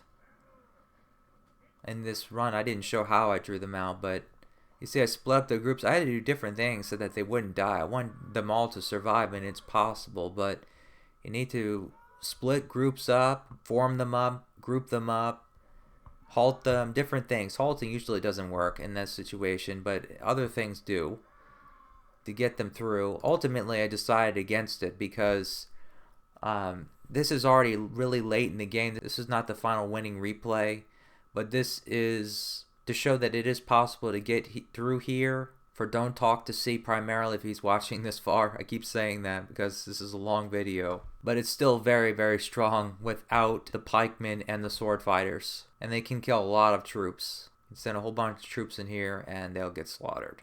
Alright, so with all that said, it's no brainer that because I need to get to player 17, the bottom left player, because I want to prevent the first attack at 2 hours and 6 minutes and 40 seconds. Because every time they attack, it costs me time and my attention. So my goal is to go through player 15 and 16, even though I'm not going to take them out just yet, and plant a Trojan horse into player 17. I had a lot to say and to show why I ended up with this plan, and if I would have came up with these building fences at the beginning, then I probably wouldn't have gone through all that trouble. But sometimes I just don't get lucky like that. Sometimes things aren't obvious. And especially that this blocks this entire area, that really made a big difference. And I got lucky with these building fences being able to block off this entire area up through above this little rock right here, which they did not. But overall, it's pretty good. So around, I'm going to fast forward it some, around 1 hour and 45 minutes, I will start to begin to harass player 15, I guess you should say. And right now, I'm going to aim to build a barracks here, as I mentioned in the side note before, because what's going to happen is the rogues and bowmen from the Cursed Spirits player 18 is going to eventually start to come, and they're going to, the nearest building currently right now are these, and I'm going to destroy these so that the AI doesn't attack these anymore, that they're going to aim to come after my barracks. So currently right now, player 18 is the only player with ranged units that's going to eventually come. They don't have ranged units every wave until the very end when the waves start to repeat, and they have a handful or so with the rest. But that's why I build the barracks, like when I showed over here with the side note for building a barracks there to distract the crossbowmen from firing at my barbarians, so that my barbarians can kill all non-ranged units. So I effectively filter out the crossbowmen and other ranged units by placing a building within their reach but not within the rest of the troops' reach from the player or players that have ranged units and non-ranged. And also my barracks is just starting to come up at 1 hour and 41 minutes. That's hysterical, but it worked. I didn't really need it this time. I needed to start getting some knights, so that's why I start to get some iron production right now. But this is similar to how Mexican T and his team started to empty out this player of troops. They started with this group. I thought it was a good idea too. I happened to do it, and I have a crossbowman here to grab them. But then next, I do something different because I use save reload, so I was able to get away with doing stuff like this and taking risks. So I just did the link before die trick to draw out all of those troops there. I'm going to just switch this off right now, I guess. Or maybe because you can see them better, I'll make it this color so that they're red. Maybe. Or I'll click on me so that they're blue so you can see them better. See what's happening now. Just those players are attacking me. So at this point, it's just players 16 and 15 that are attacking me from the left side. And of course, on the right side, it's going to be players 9 and 10. That's all I'm really taking hits from right now, because I killed everybody else that would be attacking me from this point, and that was the key thing to my success. Besides delaying attacks that I wasn't ready for, obviously just lightening the load of waves that you take as much as possible. So what I'm trying to do now is get out all the non-ranged troops from this village. And I took advantage of this, obviously. There are some hungry troops. I hit at the surf. That's a free shot. And so right now, I mean, there's hardly anybody left. So that's a good thing from my end.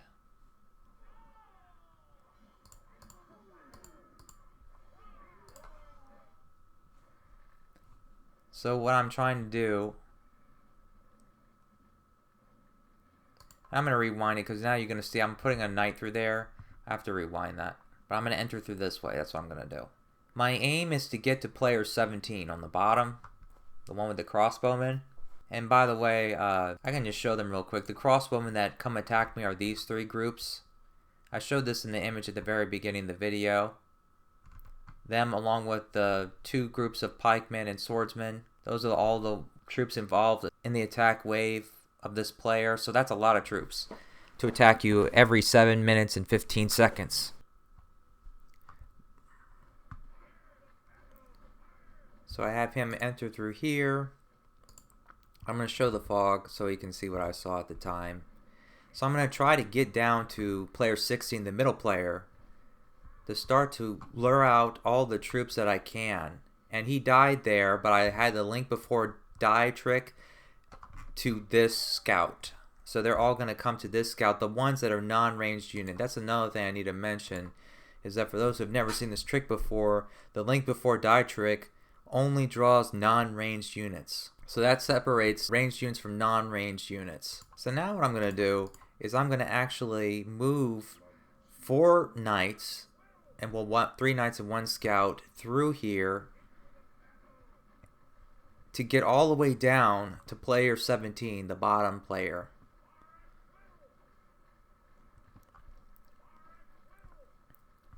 Because what I want to do is what I did to player 5. I want to do the same thing to them. This was difficult, but not too difficult when you have 3 knights. But if you have 1, it's near impossible with these 3 groups of crossbowmen.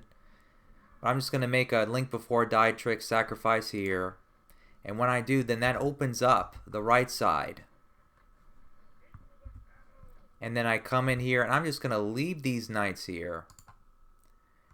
And wait for the front here to fill up the sword fighters and pikemen, the two groups of sword fighters and pikemen on both sides of the crossbowmen. When they fill up, as I mentioned early on in the video about how these attacks work, as soon as the last group in the attack group set fills up, the AI player sends the attack wave. So that's when I kind of know now that I have a line of sight or intel into this town now, even though I did not take out players 16, the middle player, or player 15. Now I have that power to prevent them from sending attack waves. So I therefore succeeded. I'm just going to rewind a little bit. This was a trial I had where I made the sacrifice with a single knight to draw out the middle player or player 16.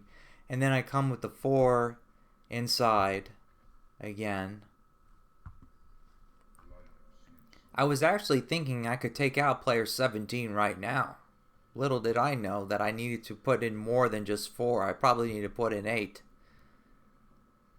So if I would have redid that, but this was so much trouble. And here I was actually, I didn't say before, but I was dancing with the knights here, not out of afraid of their death, but just because the fact that the serfs kept coming on this road here, back and forth, blocking my way. Because, as soon as you hit them, you kind of give the AI the idea that you're there.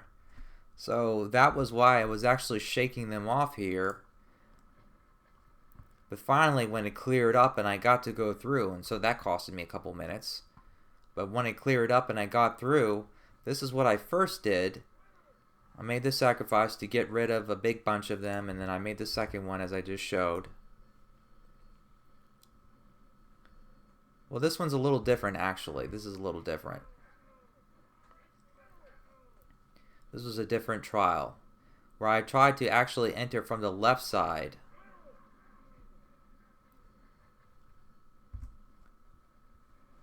So I come in here, and this is when I get the idea that this is a good sweet spot to hit them to draw all of the troops that are non-ranged out of the town.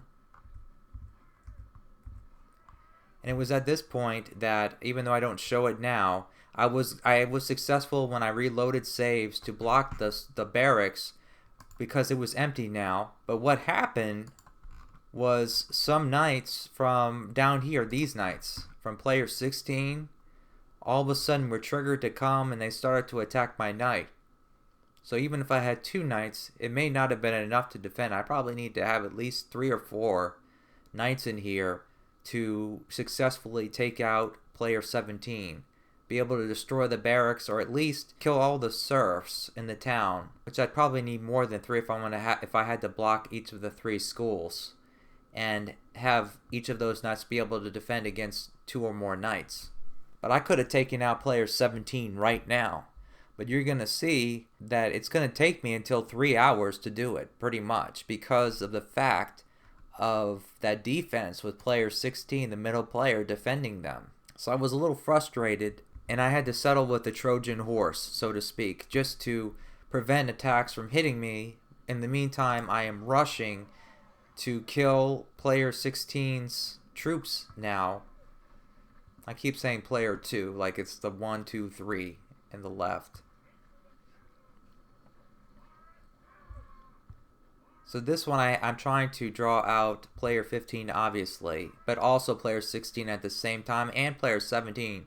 I found that if I hit the storehouse over here, then that will draw out the swordsmen and pikemen that go with the crossbowmen in an attack. So we'll see me hit the storehouse on the right side in the exact middle. That's a sweet spot I found to draw them out. But we'll see that in a little while. But for right now, I'm just trying to empty player 16, the middle player, of troops so that I can send some more troops again to player 17, hopefully, or do something. Try to neutralize them. And at the same time, try to take out player 17, player 15, I mean, the barracks here, to stop them from producing. Because I was going to just be nice and let them be alive, but they were starting to become a nuisance. And so right now you can see that I'm starting to take out their crossbowmen, because after a few tries and me coming back to this after like an hour or two ahead, I realized that they were being a nuisance. I had to take them out. As I was mentioning earlier, and you can see in Mexican T's replay, because it is at least through this time that they take out these left and right parts of the map. I mean, that is not so clear cut that you can take out the barracks right away. I actually spent the same amount of time, I think it was around 40 or 45 minutes from the time that I started to first attack or harass player 15, I should say, to when I actually destroyed his barracks. So by this time I have that barracks, speaking of barracks, up, and player 14 is now, and will forever for the rest of the game, is going to be attacking a barracks that I have here, and I'm going to later build one down here. And what I'm going to do is I'm going to have some knights, which I don't have any going to him yet, but I'm going to have knights kill them, because just like earlier when I had a side note and I had a barracks over here, and the crossbowmen were circling around, the crossbowmen are eventually going to, there's going to be too many, so then some are going to come circle around and come here, and then come and conflict with my barbarians here and start shooting at them. So I have to get some knight groups, unfortunately, before they're even all settled in. All these crossbowmen are settled in, and I'm going to have to take them out. So let me rewind a little bit, because we kind of missed this part of the map. And I find that right here, where I slipped him through, he can go right through those crossbowmen. So don't talk if you're watching this. The spacing is a little bit off, unless that was intentional. The spacing is just a little bit off. That one straight, if they come in straight down, they can slip right through those crossbowmen without them even noticing.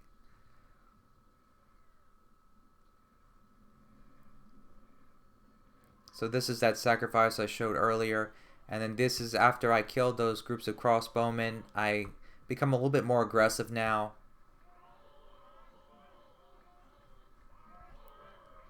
And I'm going to eventually take a crossbowman and fire at them, as I saw one of the left player in that co-op game do, which was what I would do also. I'm going to eventually do that to speed things up, but not right now.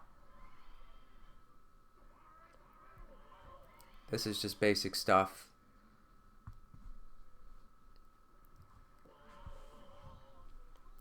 You can see, well, you can't. I was going to say you can see in the top left the waves that keep coming and attacking me. It's very repetitive. And one thing to note is that I have a crossbowman here, and you'll see my final setup at the end. But I have a crossbowman here because the troops like to pile up over here between these two buildings, well, this building and this building fence, and so that puts extra strain on these barbarians, and I would lose them more. So I have this crossbowman here to kind of make some of the groups come to the left some, so that these other barbarians can take some of the load and they can be killed faster, the troops from the AI. And it also puts some security that they won't come circle around through these two buildings. Since I don't have any troops there at the moment, I will later. But that will also kind of prevent that if you have just at least one ranged unit of some kind over here. It'll take care of two things at once.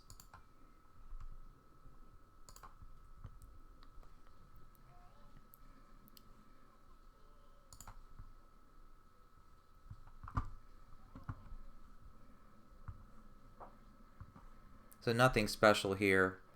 Just shaking off stones and trying to empty the town.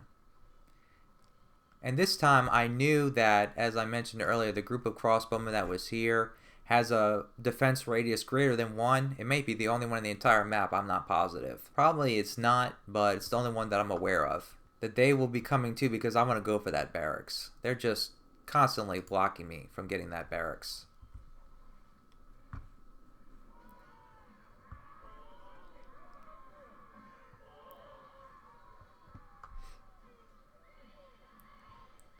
I guess I do some combat up here because of player 16, the middle player, senses that combat and is going to harass me and prevent me from going to go straight for the barracks. So I just take the battle up there temporarily.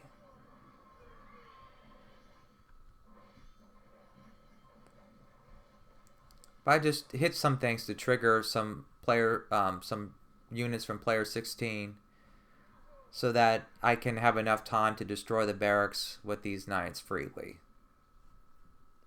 But it's not until almost 3 hours that I am able to get down to player 17 on the bottom. But I keep harassing player 16 now since player 15 is pretty much done. And his laborers, I think, attempt to rebuild the barracks a few times, but not that many because I killed so many of his serfs. But just like player 8, I should mention for those who don't know the map quite yet, that for player 8, that they have buildings nested in player 11. Player 15, you can't really take him out entirely until you take out his buildings that are down here nested with player 16's buildings. And right in protection of player 17's crossbowmen. So yeah, you can't really take out player 15 until the very end. That's why you have to take them all out before you can take any one of them out.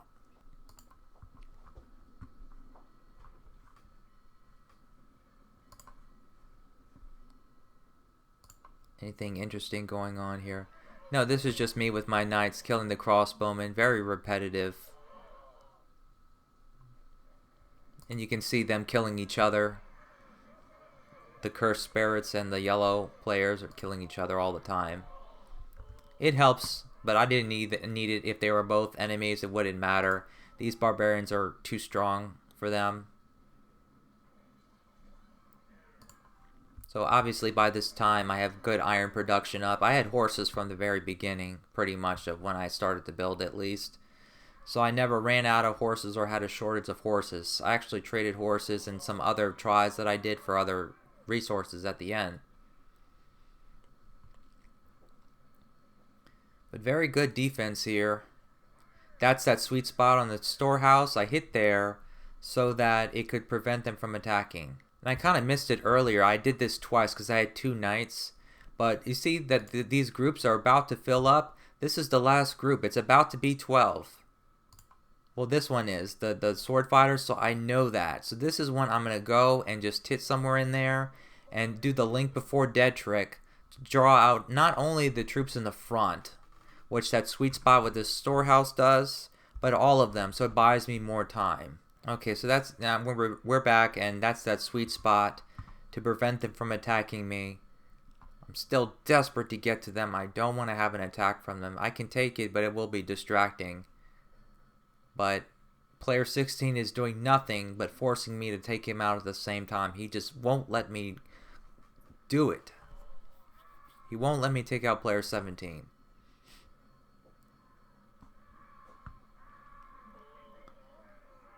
So the idea here is I'm going to put some troops here that now that the majority of player 16's troops is out, I'm going to put some troops here so that it takes them as they're being produced for the most part. And that's going to buy me a little time to set up, to get ready to go in here and do what I did at 2 hours and put in some Trojan horses in here. But this time, when I come and I block production at the barracks, I'll have enough troops in here to stop player 16 from stopping me. And then therefore that is what my ultimate plan was. So this is just buying time so that player 16 doesn't get too strong, and it also gets some of player 17, drains them as they're being produced a little bit to buy me a little time. But I have quite a bit of barbarians here now. I still have some in the building fences here. So I have some extra barbarians at this point. So a huge chunk of troops again that get produced. But here we go. This is when I want to draw out the troops to enter now with my Trojan horses, I should say. It's quite a bigger group of troops to finish the deal. Link before dead trick. Link before dead trick again because there were still extra troops, and this is it. So now this is what happened. This is player 16. His knights that all of a sudden were from down here, they're coming to defend, but this time I'm ready for him. I am ready for him.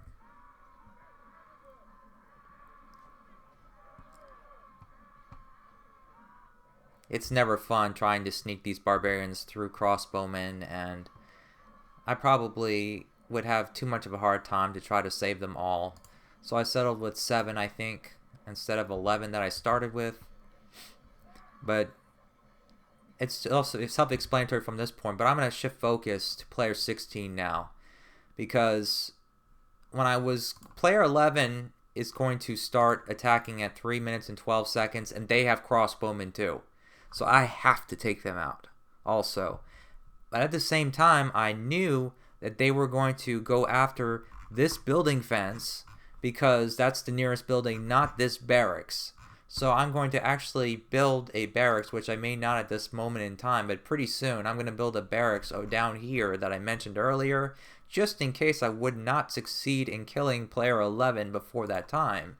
But what I'm going to do is I'm going to go and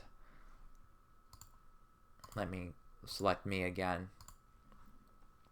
I'm going to go and take out player 16 right now like this. This is unobvious. These towers were here, but I could slip through this way. So don't talk if you wanted to kind of understand my reasoning. I did try other routes, obviously, but I wasn't too stupid to go through this way.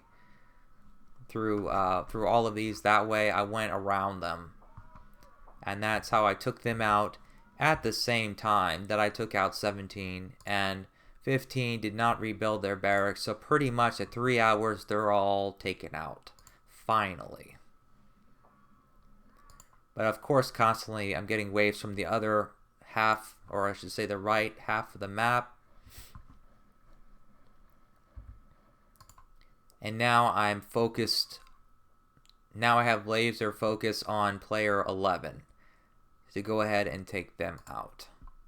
Because I don't want to deal with crossbowmen. I really don't. As bad as enough as it was to deal with player 14's crossbowmen the entire game, doing this to me. The only other player after player 11 that has crossbowmen is player 13. So at this point I'm pretty sure I'm going to win the game, but up and through this point, until I could take out player 17, I just wasn't sure if I could win this. Just based on all the roadblocks I had earlier. And with defending at home and seeing that when player 17 with the crossbowman would come here, it would just distract me and take all my time. I had to be more efficient than I've ever had to be with any map I've ever played. More aggressive. But before I get into the next chapter, I should say, of this replay, I want to conclude this part with player 17, showing how good the defense is. with my attempts to penetrate the left side. You already seen a little earlier where I did penetrate the left side some, and it was a full penetration, I guess I should say. There was one knight that I had come through the left, but this is several different attempts I had, just to show you real quick, of different things that I had tried that worked or somewhat worked. But it's just the troops come back too quickly in this try. I get them out, but the problem is this time the troops are coming out from the left side, right? They block me the entire time. By the time I get there, more pikemen come. So this approach did not work. So here's another one. There'll be several more. But with all of these, this was before the 2-hour mark, when I was intending to actually take out player 17 by 2 hours, even before their first attack, even though it didn't work out that way, obviously, at this point.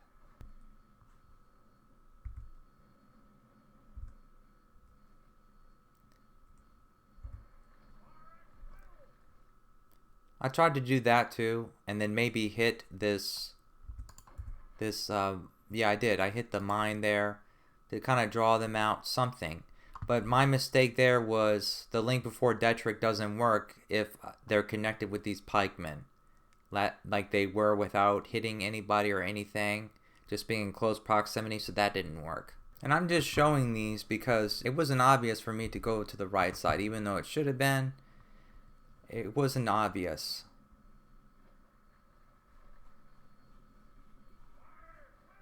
So I do a little bit looping with him, and I noticed that they were all after this knight in particular, the one I'm moving away now.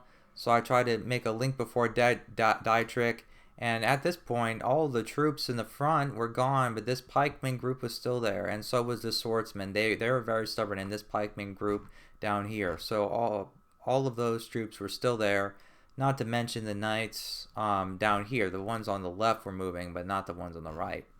So this is before I even penetrated for the first time and found that this is the sweet spot to hit somebody or hit the building to draw everybody out. But this was just my attempts to get in. It was so hard to even just to get in this town. Just the defense that it had going for it by itself. Let alone that after you're in, player 16 comes and attacks you. And player 8 would come attack me if I would have hit either of these mines, if I wouldn't have taken out player 8 at the beginning. So that would have been another player besides player 16 that defends player 17.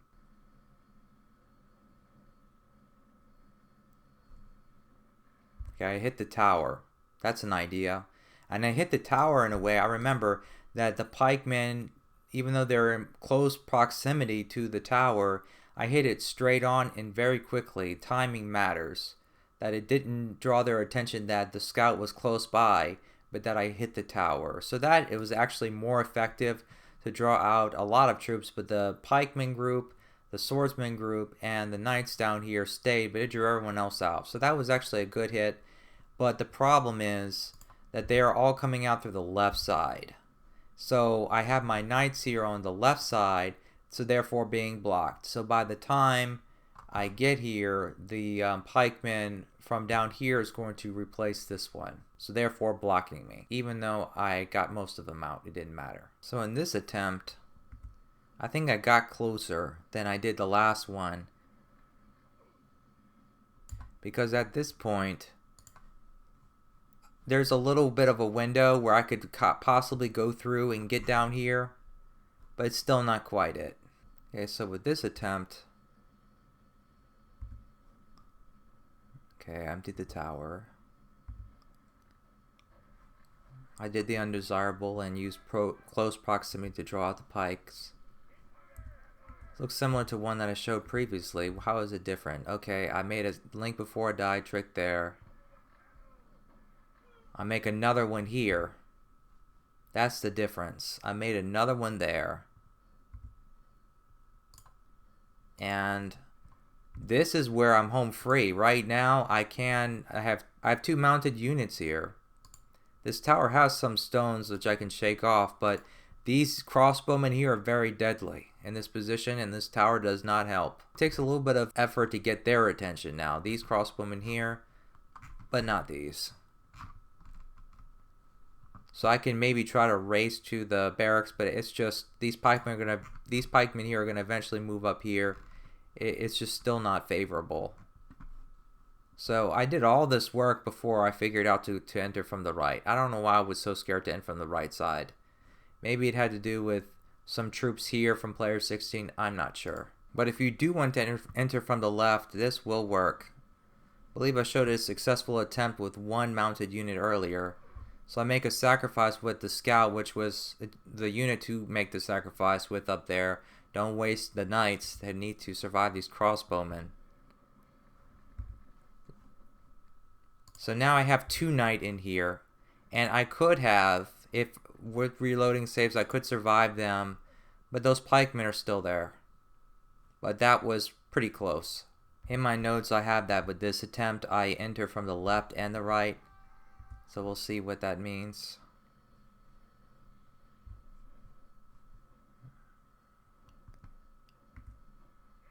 Okay, hit that mine. Then I come back around with the same knight. And I make a link before I die trick there.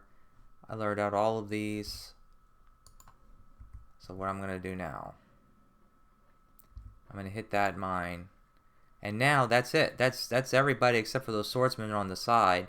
But the problem is these pikes are forming. Even though they weren't there, they're forming and they go and replace. But I'm not done yet. I come through the right now.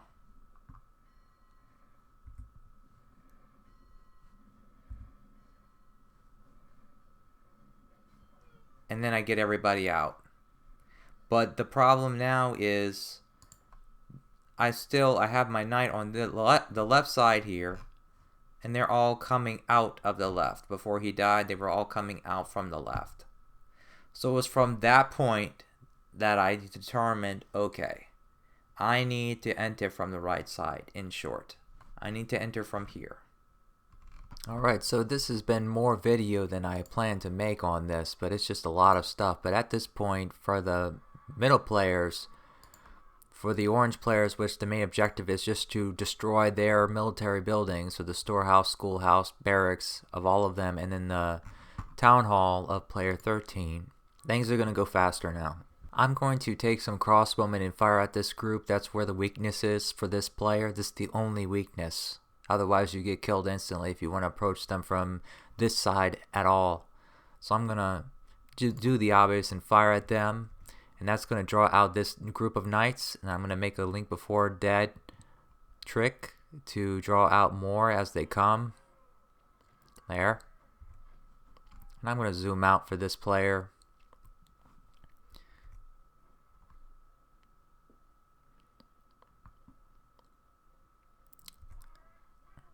Those crossbowmen at the top, they're turning away.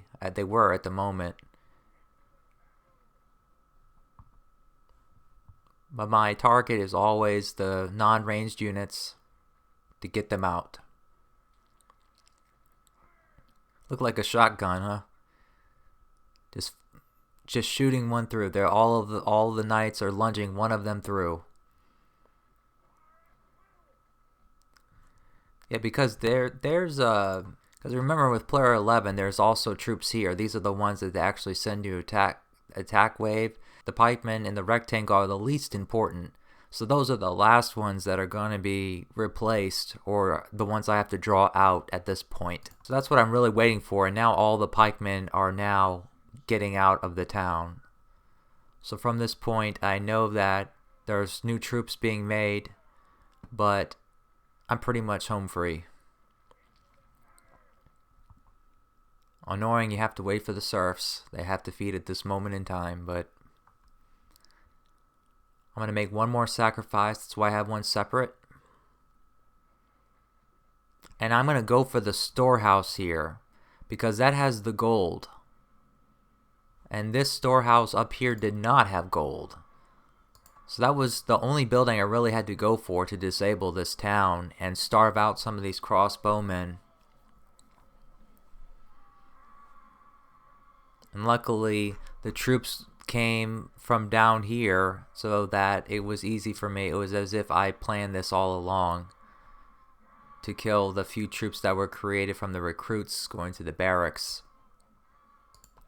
But at this time, I'm going to attack actually player 13 next, down here rather than player 12. Once player 11 was taken out, one side of this corridor, if you want to call it that, was empty up until player 13. So now player 12 is starting to attack me. This is player 12's wave. And at this point, the barbarians are a little bit too much. Or I should say warriors, but same thing. The warriors are a little bit too much for my barbarians, them fighting amongst themselves. So I'm going to train a group of bowmen to assist. And they're more effective against barbarians anyway. So I'm going to eventually have a group of bowmen up by these mines here to stay. And I am just taking out buildings and stuff at the moment. So right now my objective is going to be to kill all these crossbowmen and also build some, or I should say place some building fences here. So I'm going to have to end up destroying these buildings. But I'm not going to touch this schoolhouse, because that schoolhouse in particular is going to draw the attention of player 13, and I don't want that. I'm not ready for them. There's that group of bowmen. I think it's going to be 18 total. But this is my town at this moment, because we have time to look at it. It's really not a whole lot. It's not very impressive compared to Mexican T's town and other players who played in co-op. But it's more than enough for me. More than enough. At this point, I'm not even worried about the town anymore. I'm just worried about making sure that I have knights that come this way and take care of these crossbowmen. So that's not a whole lot, because I'm careful with them and just holding everything together. Now, I made a mistake here. These are player 8's buildings, so player 8 still is very much alive. He's got all his serfs and laborers now, so they're coming to rebuild. So I'm going to have to destroy them again. But these crossbowmen are just too deadly for me to take them all on at once. This is, I guess, the most feasible way to kill them, even though you lose time. Gotta take a hit somewhere. So I ended up really not using this half of the buildings that much. I used it here and there. But this is definitely worth it. This side.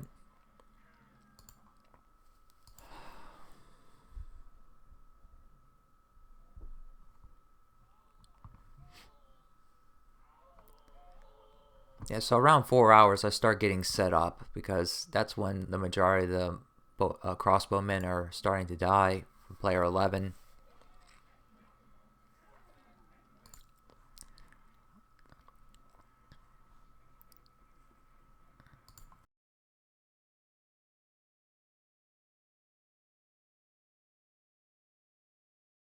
But here we go. I already had laborers here to place some building fences nearby, so they were already.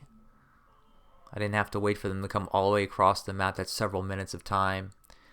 I placed these up here because I might have wanted to use them too, but I didn't ultimately for player 13. I need to free up this space because I'm going to take a bowman and fire at this group of warriors to draw them to me, because it's a non-ranged unit, to kind of speed up the process. So all of this building destroying was actually just for them, just to keep drawing them out, because they are a backup group, so to speak. So you have to be very aggressive with player 13. And I will start attacking player 13 at 4 hours and 13 minutes approximately, so we have a little bit of time to look around, take a deep breath.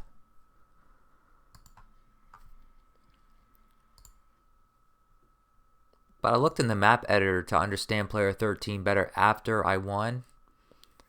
But it kind of reinforces what I'm going to tell you now, so it is accurate what I'm going to tell you on how I actually defeated them, because you can sit here and draw out troops on player 13 all day long, as fast as you want, but it won't matter. Those 6 schools it has is more than enough to keep it alive. Okay, so I'm going to zoom out some, and when it hits 413, I'm going to slow it down, or even now, because we're just about there.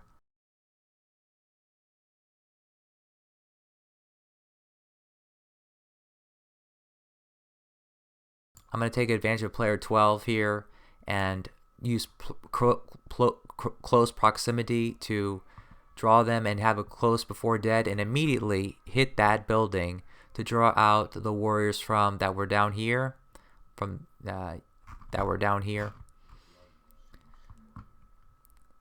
I'm after non-ranged units. I have some ranged units coming, and I have to deal with them this time. Unlike other towns, I have to start emptying them. And I don't know if you noticed, but I first fired at the warriors with the bowmen on the left side, but then I fired at the crossbowmen. And so I fired at both of the groups that are now coming down over here. But now I'm not done with them. Now I'm gonna fire at them too. I need to draw these crossbowmen out to kind of speed this up too. I need to draw out ranged and non-ranged. And the crossbowmen, I'm going to eventually start killing them here on the left side at the top, and kill the non-ranged here, obviously. So that's my goal, but in between, I'm seeing this rotation of units, and this is probably the best thing for defense that player 13 had going for it, actually, to prevent me from sneaking in at any time. I really had to get out excessive amount of troops from here. So I did 2 Link Before Dead tricks there just to keep drawing them out in a hurry. But there's 6 schoolhouses. Each schoolhouse produces a recruit every 15 seconds. So that's 4 recruits a minute for each schoolhouse, so 24 troops get trained every minute. And it's not just any troops, it's the troops that have priority. They go, the groups, like the pikeman groups that come here, as you'll see, they go replace the ones with priority here. They don't actually, you never lose the ones with priority here. So that in of itself, that design in of itself and this rotation was a big mess. But it was fun. This was actually fun to do. It wasn't like player 17. That was a nightmare for me. This one didn't take me very long to figure out how to penetrate. I had to do a few tries before I got it, but it's pretty much home free from this point. So now a whole lot less troops in here, but I still have to come hit them again. And do with the Link Before Die trick. And I have to do it again.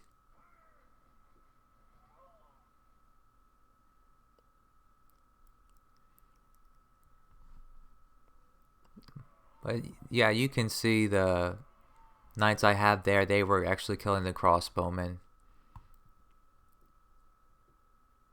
And now they're done. I actually made a sacrifice there just to get these crossbowmen here to start moving. They seemed to be stuck there. But after it was clear, the rotation started to dissipate. The dust started to settle, so to speak. And then at that point, I actually had a group of 9 knights that were shaking off the arrows for the other group. And this knight group right here obviously went and attacked the warriors. And what's interesting is that I'm going to slow it down and replay that last part, but the way that Don't Talk designed this, with having these warriors right here, the distance is just right, that if you put knights right on this sidewalk, or whatever you want to call it, by the building, it's like close proximity. So it kind of reminded me of Prince of Persia game or something, where they're guarding a palace, and that was just really, really cool. But because of the fact that I engaged in battle with these warriors, it's going to trigger some crossbowmen from player 14, which is this next door neighbor, to come and harass my knights. But at this time, there is still production going on with recruits, but it has slowed down quite a bit, and now I'm just aiming to kill the serfs, obviously. and not to get in front of the door of the barracks, because that will trigger this one group of pikemen that's left. And there's just two, I think maybe one or two single leaders of warriors left. But at this point, I pretty much conquered player 13.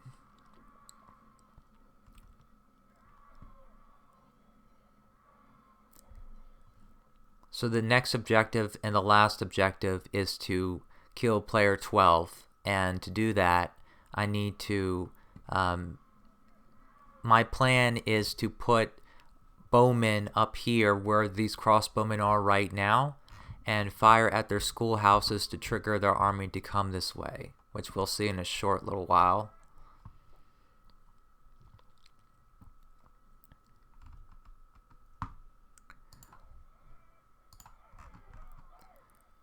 I had recruits in these towers, but they wanted to go eat. And every time that they go eat, they wreck this setup. And it makes me feel like this guy. Because every time they do that, if I'm not watching and something spectacular happened over here, over there, everything, I lost my entire front. And I'm pretty much, my buildings are getting hammered by the enemy. The waves of the yellow players that never stop. Of course, why should they? And of course, the cursed spirits. I only killed like 12,000 something troops, but it would have been a lot more if they wouldn't be killing each other. But that's fine. It wouldn't have mattered anyway.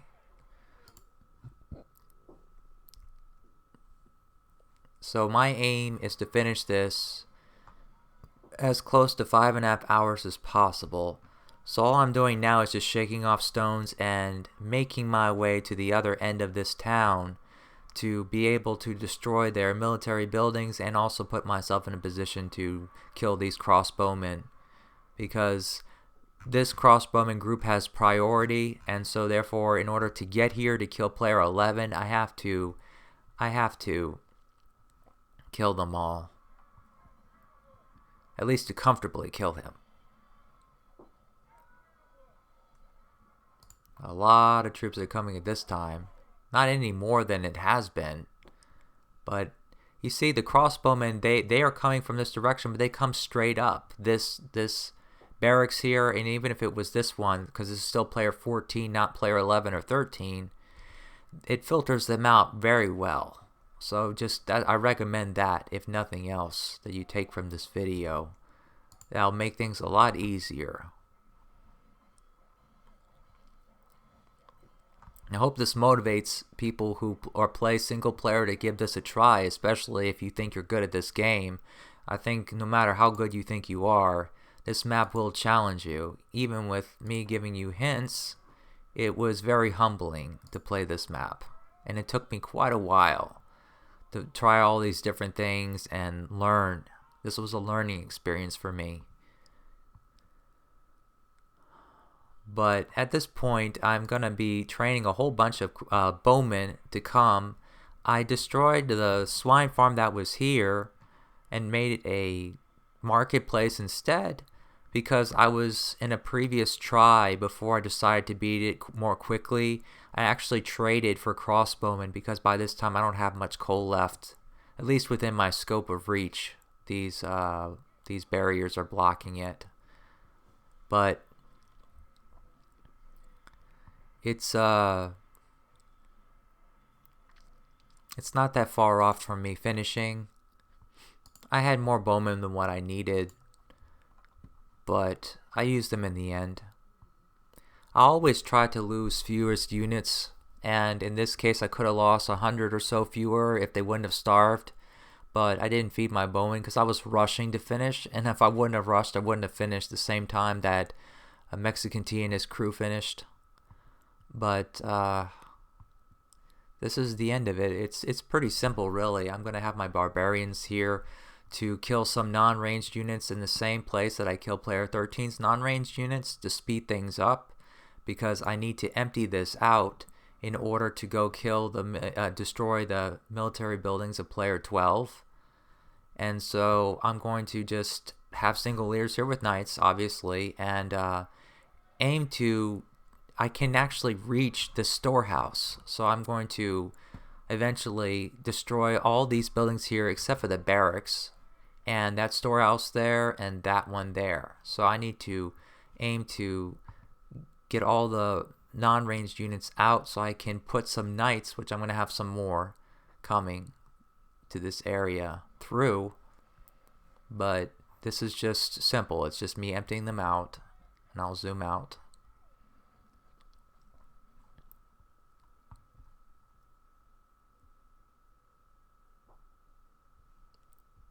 And I had some, let me go back. You see there they are being killed by the barbarians.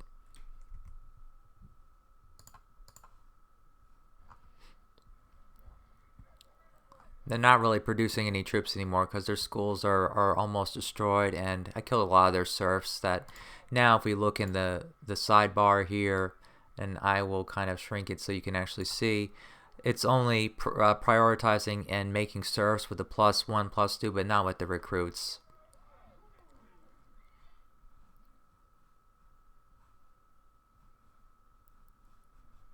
And so from this point, this is when I'm going to have to lose a lot of knights. I have 36 to start with, but I end with 21. Link before dead to draw out the second group of pikemen. The first pikeman group came because I hit that storehouse. But now I'm going to separate one knight because I know with doing something it's going to trigger part of player 14 and also these crossbowmen from player 12 after them, while the rest freely go and destroy that storehouse. And then finally entering that tower of stones. And this was the tricky part, because at this point they're rotating, the very dangerous thing that they do. And it wasn't obvious. It took me probably 30 minutes to figure out which group to hit in order for them to let me destroy this barracks, because they would be killing me otherwise. So it wasn't obvious, but I wanted to finish in 5.5 hours. I didn't meet that mark, but it was still 15 seconds before Mexican T and his team beat it. I have over 900 save restore points that go towards this win, and I have 600 or something save reloads. That's what Ray, the main KaM remake developer, told me. So I don't take pride in finishing the same time that they did per se, but I did complete it by myself, so I did take a heavier load. But that was the main objective, to destroy the military buildings of the 3 orange players, so I technically won at that time. I got a victory banner and everything. Now I'm just going to show you how easy it is to go and attack the hideous player 14 that kept sending me the crossbowmen over here. I have some troops coming, and I actually traded in this try. I have some pikemen coming too. I'm just going to go in here and just do my thing.